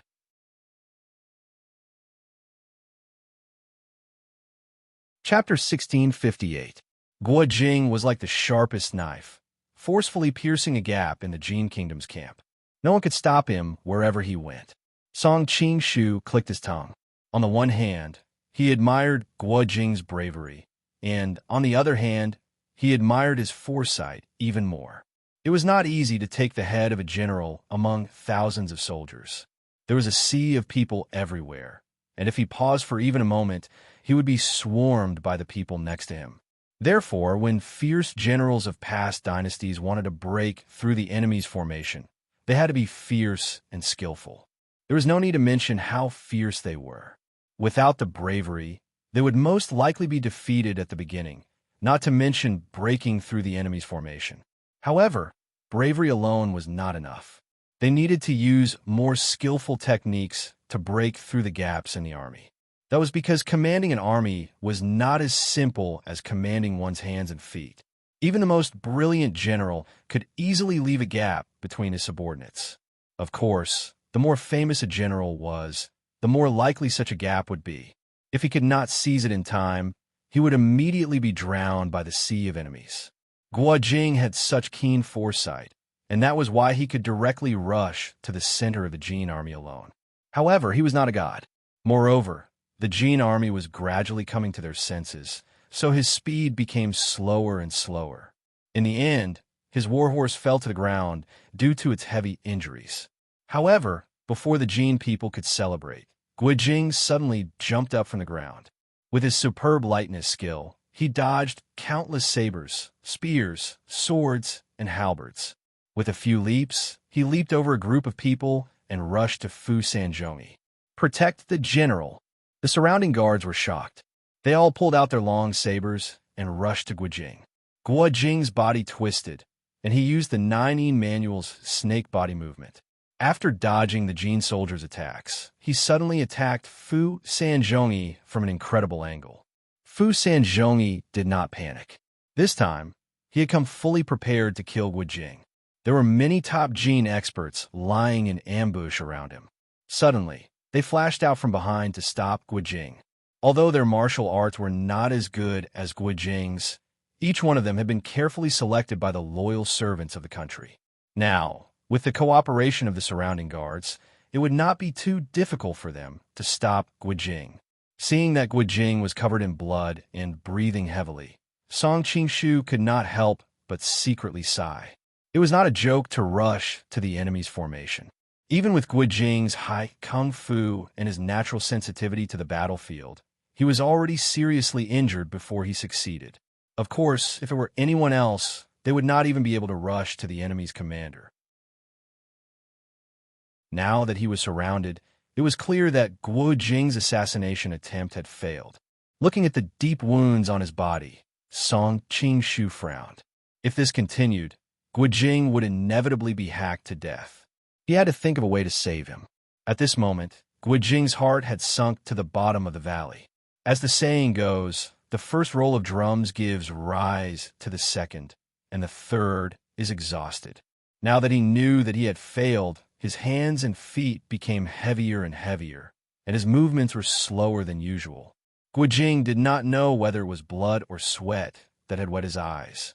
At this time, he only felt that his vision began to blur. He knew that he could hold on for at most half an hour before he died here. For some reason, at this time, he did not think of his wife and children. Instead, he was filled with regret and unwillingness for the failure of this assassination. Suddenly, he glanced at the bearded man not far away from him. His heart skipped a beat because he knew this man. Back when he was in the Jin Kingdom, he had met Tang Quobian once. But he did not expect that lonely man to rise to the top and become the Jin Kingdom's military and political leader. If he could kill him, the political circle of the Jin Kingdom would be in turmoil. It would be much more useful than killing a mere Fu Sanzhongyi. With this thought in mind, he suddenly felt an inexplicable strength in his body. With a feint, he suddenly changed direction and rushed toward Tang Quobian. Protect the marshal. Fu Sanzhongyi immediately panicked. He was fully prepared, but Tang Quobian was not. If anything happened to him, not only would he not get any credit for defeating the Song army, but he would also be charged with a serious crime. There were many people in the court waiting for him to be removed from office. Although he was panicking, Tranquil was the Jin Kingdom's top man. His personal guards were not to be trifled with. In terms of martial arts, they were better than Fu Sanzhongyi's guards. Just now, when Guo Jing was killing, they did not move. They had been guarding Tang Kuobian to ensure his safety. Now that they saw him rushing over, they all moved to stop him. Guo Jing roared again and again. Even though he had used the method of exchanging injury for injury and had indeed intimidated many guards, he was unable to withstand the large number of guards. Moreover, each and every one of them was well trained. They forcibly held him back and prevented him from advancing any further. Fu Sanzhongyi finally came to his senses. He hurriedly took out a huge iron bow and secretly aimed at Guo Jing's back. Noticing his actions, Song Qingshu's heart skipped a beat. The reason why Song Qingshu was able to obtain his current position in the army was not only because he had many military achievements, but also because he had relied on his bow to make a name for himself in the army. It was said that he could draw a 3-pickle bow and shoot an arrow that could destroy a stone tablet and split a rock. Under normal circumstances, Song Qingshu would not have worried about Guo Jing. He was an expert who had been through life and death situations, so he had long been able to keep his eyes and ears open. Naturally, he would be able to avoid such a sneak attack. But things were different now. Guo Jing was already an arrow at the end of its flight. Coupled with his serious injuries, it was unlikely that he would be able to dodge the arrow aimed at his back. If Guo Jing was hit by Fu Sanzhongyi's arrow, there was no doubt that he would die. Song Qingshu did not have time to think.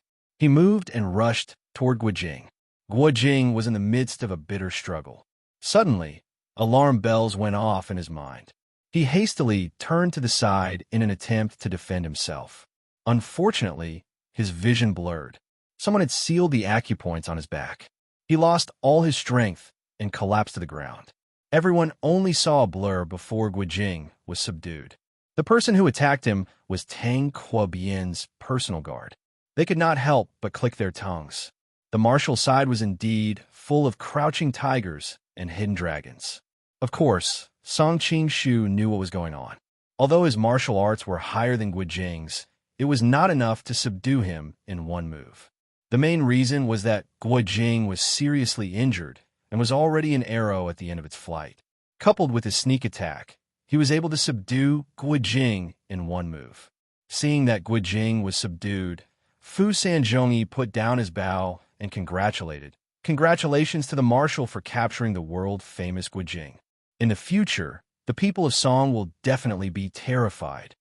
Tajkis plainly replied, "General, lock Guo Jing up and send a physician to treat his injuries. A living Guo Jing is much more useful than a dead one."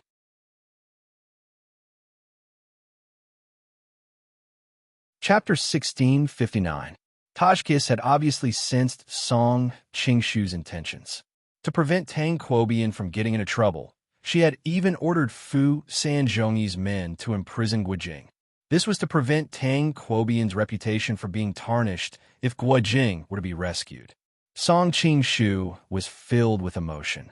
He had to admit that in addition to her beautiful appearance, this woman also had the unique wisdom of a mature woman. She was really charming.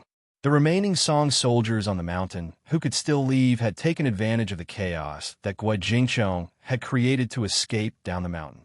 As for whether they could escape alive, it was up to fate. As for the heavily injured soldiers, they were unable to leave. To not be a burden to their comrades, they stayed behind to cover the retreat. They were the ones who had been watching Guo Jing charge into the camp. When they saw Guo Jing taking the lead and breaking through the Jin camp, they cheered with joy. However, when they saw Guo Jing fall into the encirclement and fail, they all sighed. When they saw Guo Jing fall to the ground, they all cried out in pain, "Hero Guo." The group of men could not help but hug each other and cry. Soon, they noticed that the Jin soldiers were approaching the mountain. They discussed, "We kidnapped the wife and daughter of a Jin soldier from Shuzhou. Now that we are captured, we will definitely be tortured. Why don't we end it ourselves?" "That's right. Hero Guo is leaving first. We will follow him immediately." With that, The rest of the group prepared to be slaughtered. Fu Sanzhongi could not help but sigh after hearing the Song soldiers' choice. If the Song soldiers were all as unyielding as they are now, the Jin would never be able to occupy their territory. He quickly changed the topic. However, such people are destined to be in the minority. Most Song soldiers are like Chun Shaoqing, who abandoned their comrades on the battlefield. Song Qingshu was obviously not in the mood to discuss human nature with him. He secretly transmitted his voice to Tajkis. "How is Guojing now?" A doctor from the army has just examined him. There are 8 serious injuries, 36 minor injuries, and 12 arrow wounds. If it weren't for his strong internal energy and good physique, he would have died long ago. Fu Sanzhongi replied. Even so, he is now half a foot in the gates of hell. Whether he can be saved or not is still a 50-50 chance. Tadish waved her hand. Have the physician treat him at all costs. His life must be preserved. Sanzhongi asked doubtfully. Marshal, forgive this subordinate for speaking bluntly, but Guojing has always been loyal. Even if we save him, he will not surrender. Since that is the case, why should we waste so much effort to save him? Clearly, he was not interested in Tang Kuo's argument for sparing Guojing's life. In his opinion, it would be better to just chop off Guojing's head and use it as a sign to clear the way south.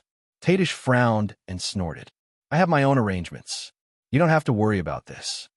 Fu Sanzhongi smiled bitterly. Marshal, even if you don't say it, I can guess. Most likely, you feel that Guojing is a rare commodity.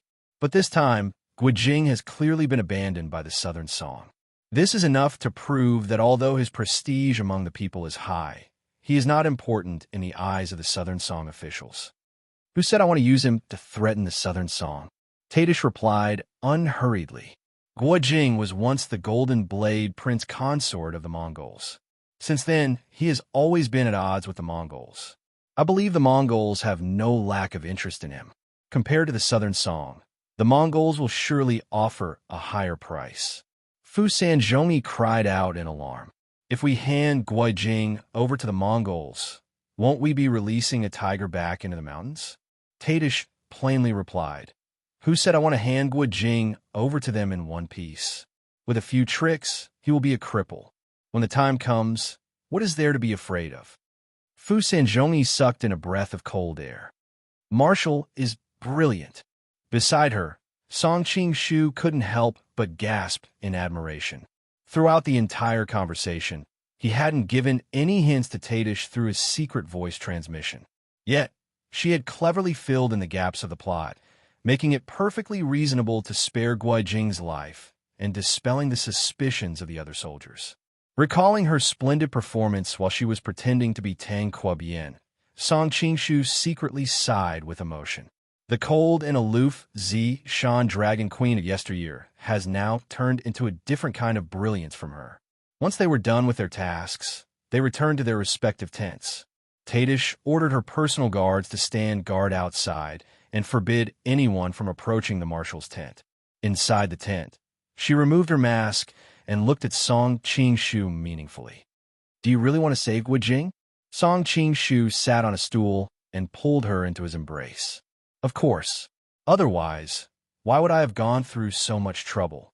Tadish doubtfully asked, but what benefits would saving Guojing bring to you? Before Song Qingshu could answer, Tadish continued, I really cannot think of what benefits saving Guojing would bring to you. After all, you cannot openly use Song Qingshu's identity to save him. If you do so, you will thoroughly offend the Jin Kingdom and easily incur their vengeance against the Golden Snake Battalion. If the imperial court becomes agitated, even if we are the actual rulers of the Jin Kingdom, we will still be coerced by the will of the people and have no choice but to attack the Golden Snake Battalion. Moreover, sooner or later, your identity in the Jin Kingdom will be made public. Sowing hatred now will be detrimental to the overall situation in the future. Song Qingshu bitterly smiled and said, That's right. From the perspective of benefits, saving Guojing will only bring harm and no benefit. Tadish stretched out her slender finger and shook it in front of his face. No, no, no. there is still a benefit.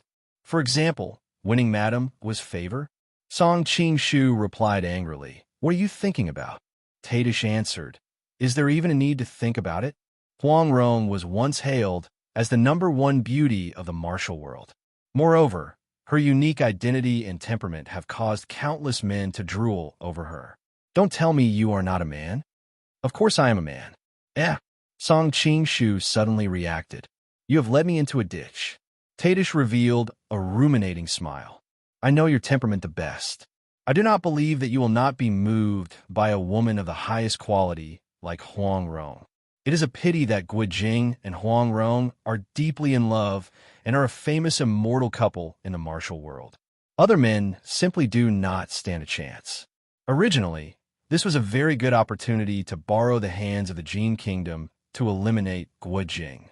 No one in the world would blame you for Guojing's death, including Huang Rong. This way, you can appear by that charming widow's side with a warm and caring attitude. You can take care of her and avenge her husband. With your abilities and the absence of Guojing as the biggest obstacle, I believe she will not be able to escape from your evil clutches. Evil clutches? Hearing this adjective, Song Qing-shu could not help but pinch her. What kind of words are those? Isn't that so? Tadish chuckled. Didn't she also fall into your evil clutches? Without waiting for his response, she continued. What I have just said is what I cannot understand. You obviously had a great chance of obtaining Huang Rong, yet you gave up and chose to save Guojing. After thinking about it, there is only one explanation. Song Qing-shu's finger lightly grazed the smooth skin of her cheeks. He curiously asked, "What explanation?" "That you have already obtained Huang Rong," Tadish said as she carefully observed his expression. "This is the only explanation for your insistence on saving Guojing. You are afraid that Huang Rong will find out about this and turn against you." Song Qing-shu's heart was in turmoil. His relationship with Huang Rong could be said to be one of his greatest secrets. He knew how great the impact of this matter would be. Therefore, he had never told anyone about it, not even the women closest to him. Yet, Tadish had actually managed to deduce it based on some clues.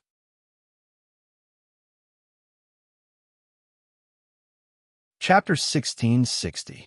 Conscience. Tadish giggled. "Why didn't you think of conscience when you bullied me?" Song Qing-shu's face darkened. "Here we go again. We are lovers. Moreover, you are single. Why would I have any ill feelings towards you?" Tadish pursed her lips. Clearly, she did not wish to dwell on this topic. "Now that Guojing is in the Golden Man's hands, how do you intend to save him?" Song Qing-shu pondered for a long time before replying in a deep voice. "Let's talk about it after his injuries have recovered a little." Just as he finished speaking, a commotion could be heard from outside. A guard ran in to report that he had an important matter to discuss. Tadish hurriedly put on her mask and cleared her throat. "What is it?" Reporting to the marshal. Guojing's medicine was found to be highly toxic. General Fu San is currently investigating the suspect. The guard outside replied. Song Qing-shu and Tadish exchanged glances. They could see the shock in each other's eyes. They did not expect that someone would poison Guojing in such a short period of time. Previously, they had merely instructed Tadish to send her personal guard to keep an eye on Guojing. Who would have thought that this inadvertent action would actually save Guojing's life? Let's go take a look. Song Qing-shu could not understand why someone would plot against someone of Guojing's character. Only Ouyang Feng would have such a deep grudge against him. But if it was Ouyang Feng, how could a mere personal guard see through it? Hastily arriving at the drill grounds, Fu Sanzhongyi was currently facing the 20-odd men in front of him. Tell me one by one, what did you do earlier? Who can prove it? It would be best if you can find a suspect. If not, all of you shall die. This general does not wish for soldiers who disobey orders to exist by my side. Guojing, whom they had spent so much effort to capture, had almost been poisoned to death right under their noses. Servant Sanzhongyi was extremely shocked and immediately began to investigate. Very quickly, he narrowed down the scope of the investigation to the 20 or so people. They were all people who could have passed through Guojing's medicine. Hearing that he would kill all the suspects if he failed to find out who the culprit was, the 20-odd men trembled and cried out. General, We are being wrongly accused. It wasn't me. I don't know anything. It's me. Just as the group of people were panicking, a soldier suddenly stood up. What? Fu Sanzhongyi was stunned. He had never seen a murderer admit it so easily. I was the one who poisoned him. The soldier repeated, his expression agitated and his eyes filled with hatred.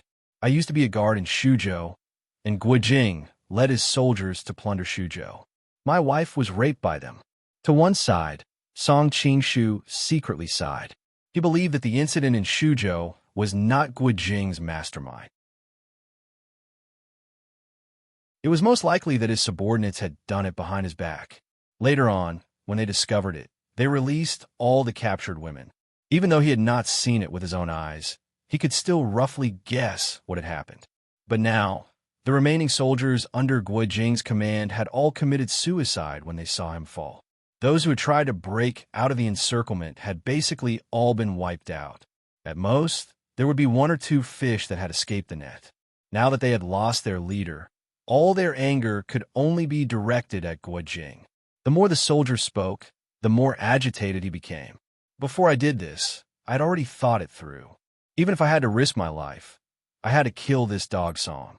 It's a pity that I didn't succeed. Fu Sanzhongyi clearly did not expect this. For a moment, he did not know what to say. If he blamed him, his actions were completely pardonable. If he did not settle the score, wouldn't that be encouraging everyone to attack Guijing? As a high-ranking officer, he naturally knew how useful Guijing was if he was alive. But he could not clearly explain this to the soldiers at the bottom, and if he did not explain it, it would easily hurt their morale. Just as he was in a dilemma, one of the soldiers watching outside shouted, "In these few days of chasing Guijing, how many of our brothers have died?" In the end, we finally caught him. Not only did we not kill him, but we even provided him with good food and drinks and gave him the best medicine to treat his wounds. What kind of logic is this? That's right. Previously, when he charged into the camp, one of my brothers died in his hands. Did he die in vain? Kill Guijing and avenge our dead brothers. With this opening, the rage that had been bottled up in everyone's hearts was thoroughly ignited. One after another, the soldiers became agitated. Seeing the worst scenario unfold, Fu Sanzhongyi instantly broke out in cold sweat. He knew that if they did not handle this situation well, the entire camp would fall into chaos. He hastily tried to calm everyone down. Seeing that the situation was not good, Song Qingshu secretly transmitted his voice to Tish. With the current situation, we cannot allow Guijing to slowly recuperate. It is too dangerous to leave him here. When the time comes, we may not be able to protect him. Therefore, I will first rescue him. In the meantime, you will assume the identity of Tang Kuobian and stand guard here. Hearing this, Tish's brows furrowed deeply. But with things having come to this point, she could not persuade him otherwise. She could only vaguely nod her head.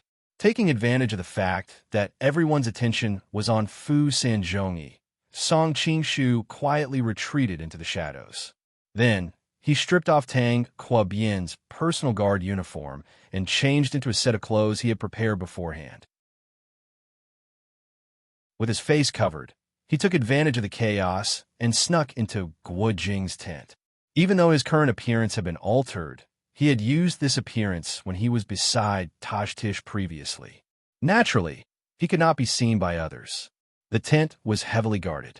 But because of the camp explosion, many people were attracted to the tent to investigate the situation. Song Qingshu seized the opportunity to slip out and subdue the guards outside before rushing into the tent. At this moment, there were only a few physicians in the tent.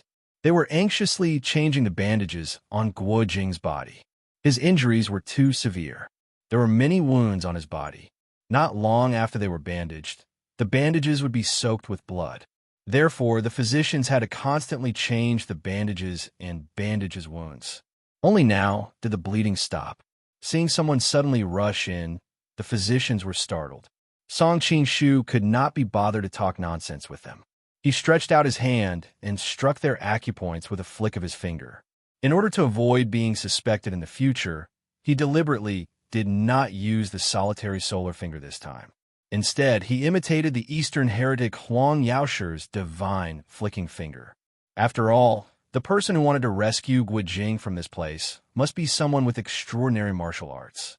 In the entire world, the person who had the ability to rescue Guijing was his father-in-law, the Lord of Peach Blossom Island, Huang Yaoshi.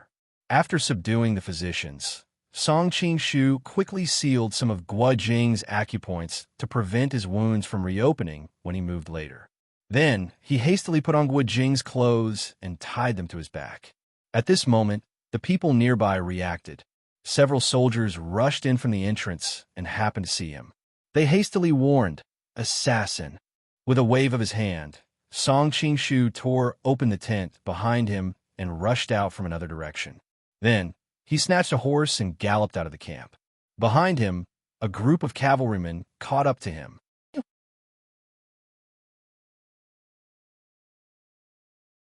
Chapter 1661. Although the horse that Song Qing-shu had stolen could be considered divine, how could it outrun the pursuers behind it when it was carrying two people? Seeing that the pursuers were getting closer and closer, Song Qing-shu rode the horse to a small hill nearby. In fact, the nearby hill could hardly be called a hill. It was only a few dozen meters high and was not steep. It was isolated from the surrounding hills and could be considered a dangerous place according to military theory. Of course, Song Qing-shu did not care about this. The reason he went up the hill was because he wanted to use the cover of the forest.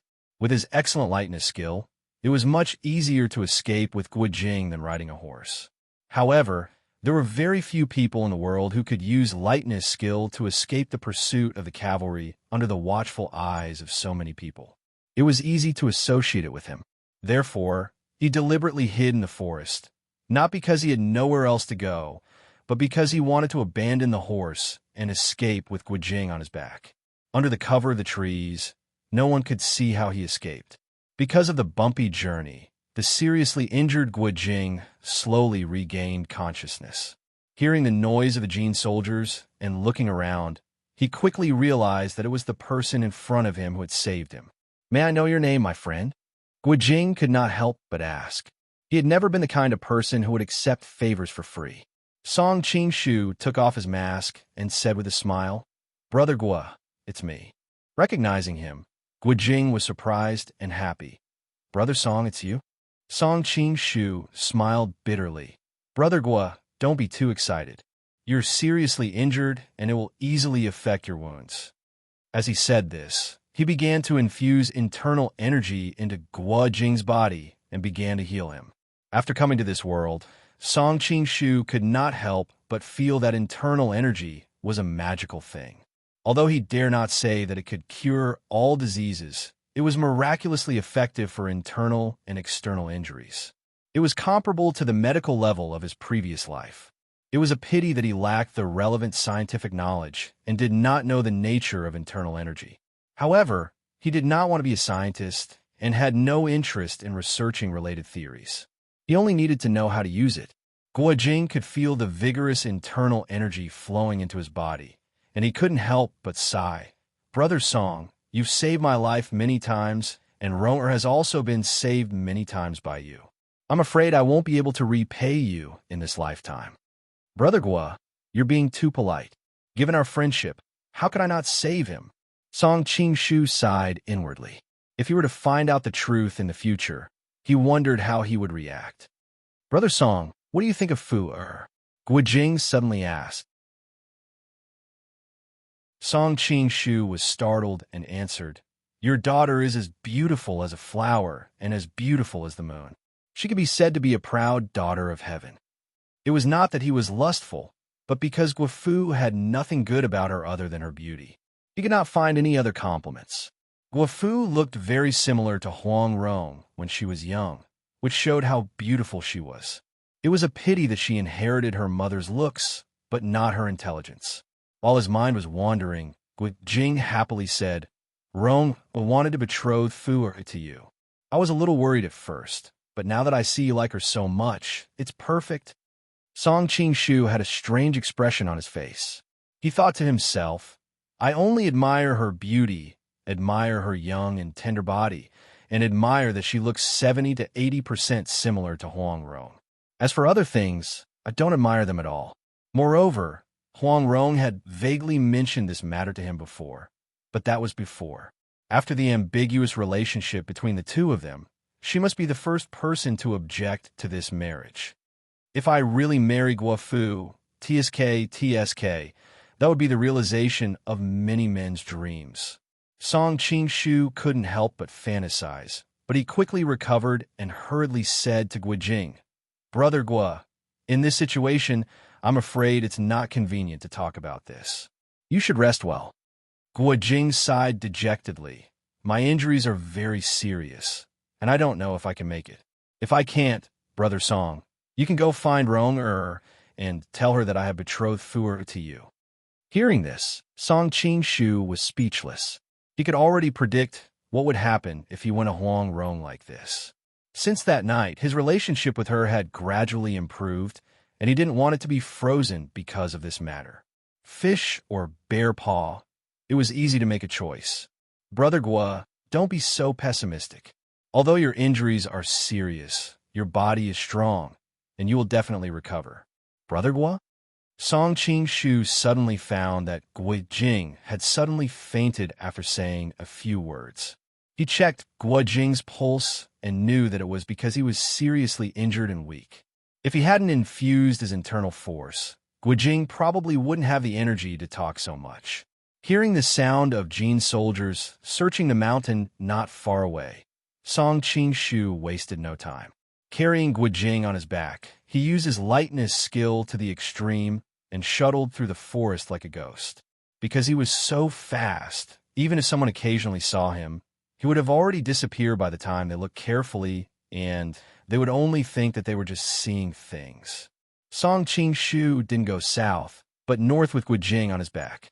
After all, people subconsciously thought that Guijing would definitely be unable to escape, so he went the opposite way. After traveling for dozens of miles, they finally stopped in a small town. First, Guijing's injuries couldn't bear the long journey, and second, there was a secret stronghold of the Golden Snake Battalion here. As a power that dominated a region, the intelligence network must be wide enough. In addition to the sphere of influence, it should also be involved in the sphere of influence of other great powers. Nowadays, the intelligence network of the Golden Snake Battalion naturally couldn't compare with that of the Southern Song Dynasty's Imperial City Department, the Jin Kingdom's Washing Clothes Yard, the Qin Kingdom's Stick Office, and the Western Xia Kingdom's Class Hall. They could only have a stronghold in the capital of each country, and the rest of the strongholds were mostly concentrated in some important cities around the Golden Snake Battalion. Theoretically, there shouldn't be a stronghold of the Golden Snake Battalion in this small town. The reason why there was one was because of the Southern Song Dynasty's northern expedition. The Golden Snake Battalion specially set up a new stronghold here in order to obtain first-hand intelligence. It wouldn't be too far away, so far away from the frontline intelligence, nor would it be too close to the battle between the Song and the Jin Kingdom.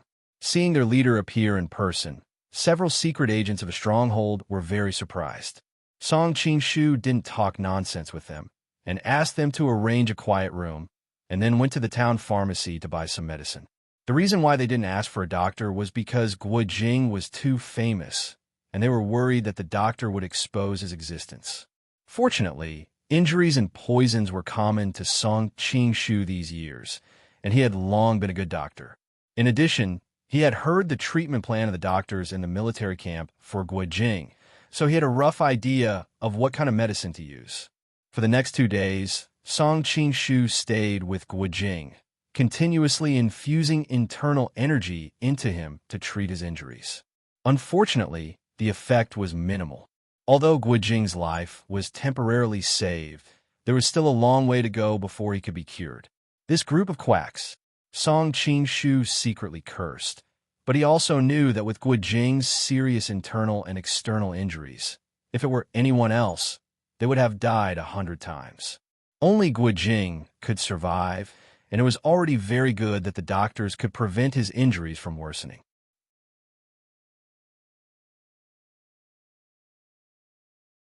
Chapter 1662. At the same time, Song Qing-shu had another matter to worry about. The Jin Kingdom was still at war with the Song Kingdom. Now that the Jin Kingdom had defeated the Song Kingdom's main force, how should they control the situation? Although he had left Tajkis behind, they were so far apart that she might not understand his thoughts. If the war between the Jin Kingdom and the Song Kingdom got out of hand, it would be over, especially with Tajkis's identity. It was fine if she was in the capital, but now that she was in the army camp, it was difficult for a woman to move around freely. Furthermore, to rescue Wu Jing, who had gone through so much trouble to capture, under such circumstances, Fu Sanzhongyi's lungs would probably explode with rage. He would definitely send people to investigate this matter thoroughly. If no one stopped him, it wouldn't be long before the pursuers arrived at this town. All of this required Song Qing-shu to return to the front lines. But now that Gu Jing was in danger, he could not leave. While Song Qing-shu was worrying about this, in the largest inn in the town, a burly man hurried in and went to the best room upstairs. Reporting to the princess, "I have found the whereabouts of the people who bought the medicine."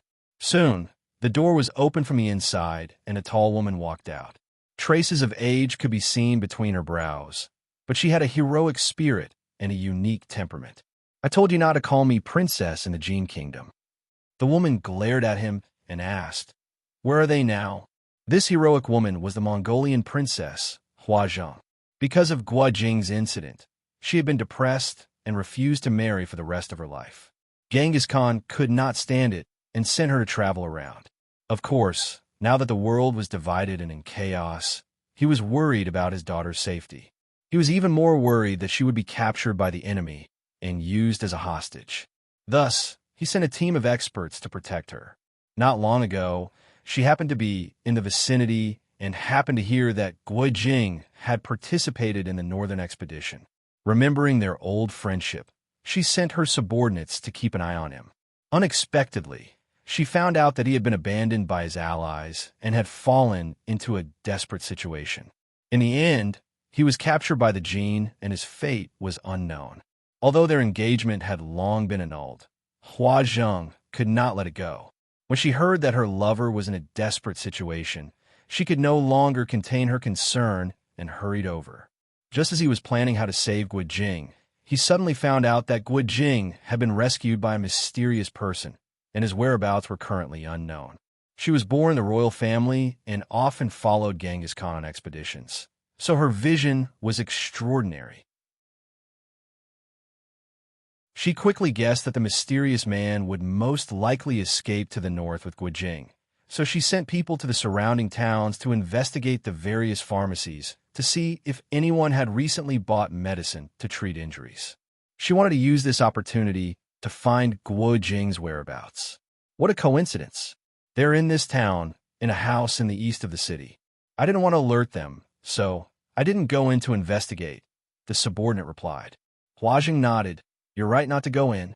You should know that the mysterious man was able to save Gu Jing from thousands of soldiers, so his martial arts must be top-notch. You will definitely be discovered if you go in. Pass down my order. Send people to keep an eye on the mansion, but don't go near it to avoid being discovered." "Are we going to watch?" the subordinate asked, puzzled. Huazhang said, "We still don't know if the mysterious man is a friend or a foe. Let's wait and see."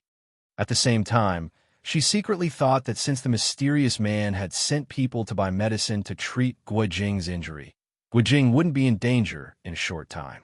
Back to the secret stronghold of the Golden Snake Camp in the east of the city. Song Qing-shu looked at the spy in front of him. "You said that someone is following you?" "Yes, when we were buying medicine, there were several unfamiliar faces nearby.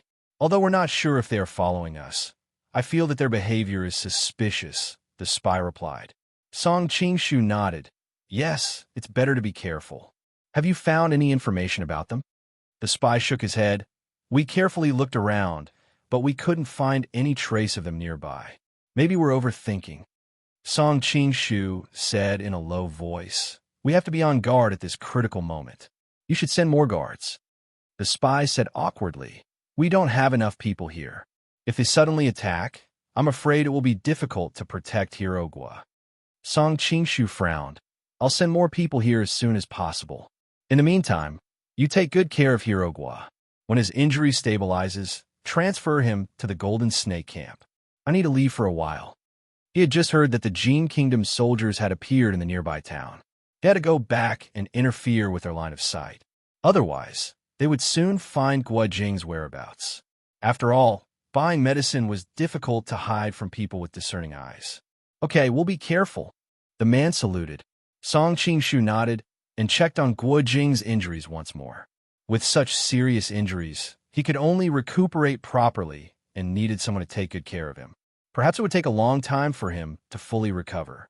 He had done what he could, and there was nothing he could do to help Guo Jing even if he stayed here. There was no time to lose. He put on a mask and decided to set off immediately to avoid any undue delays. Meanwhile, the sentries in the distance noticed that Song Qingshu went out and immediately informed Huazheng. Huazheng was overjoyed. Are you sure that the mysterious man has left? Yes, the brothers at the city gate saw the mysterious man leave with their own eyes. As the Mongolian princess, Huazheng was now Meng Jin's mortal enemy. Now that they were deep in the Jin territory, the entourage naturally had to make sure that nothing would go wrong. Therefore, they arranged for spies to be stationed at the city gate. Once they found any movement from a Jin, they could immediately inform Huazheng to move. Okay, let's go now. Huazheng was anxious when she thought that Guo Jing's condition was unknown. Meanwhile, Song Qingshu suddenly stopped after rushing out of the city for a while. He had an uneasy feeling in his heart, and the words of the spy who found someone following them kept ringing in his mind. Damn, I won't repeat the mistake of the Dragon Gate escort agency, will I? Song Qingshu remembered that In Susu had also entrusted the Dragon Gate escort agency to bring the seriously injured Yu Dayin back to Wudong sect. Unfortunately, all the meridians in his body were crushed by the mighty King Kong finger, which led to the tragic ending of Zhang Chuishan's suicide after he found out the truth many years later. If anything happened to Guo Jing, Huang Rong would probably vent her anger on him and never forgive him for the rest of her life. It's better to be safe than sorry. When he went back, he couldn't get rid of the uneasy feeling in his heart, so he decided to go back and have a look. When he returned to the secret stronghold, he found the spies of the Golden Snake camp lying on the ground. He was shocked and hurried over to check, only to find that they were not dead, but their acupoints had been sealed. Something really happened. Song Qingshu's heart sank. He unsealed their acupoints and asked hurriedly, "What happened?" Not long after you left, a group of mysterious people broke in. They were all highly skilled in martial arts. We were no match for them. Hirogwa was taken away by them. The spy looked ashamed. After all, he was killed in his own stronghold and failed his lord's trust. It was really embarrassing. Why weren't you injured? Song Qingshu asked suspiciously. The spy was startled and answered subconsciously. That group of people seemed to deliberately avoid hitting the vital parts. They didn't mean to hurt anyone. By the way, the leader of that group seemed to be a woman. She was a little tall and didn't look like a Han woman from the Central Plains. She behaved like people from the grassland. You're tuning in to the Warrior Lore YouTube channel. Don't forget to subscribe and join us on this journey to catch the most captivating stories.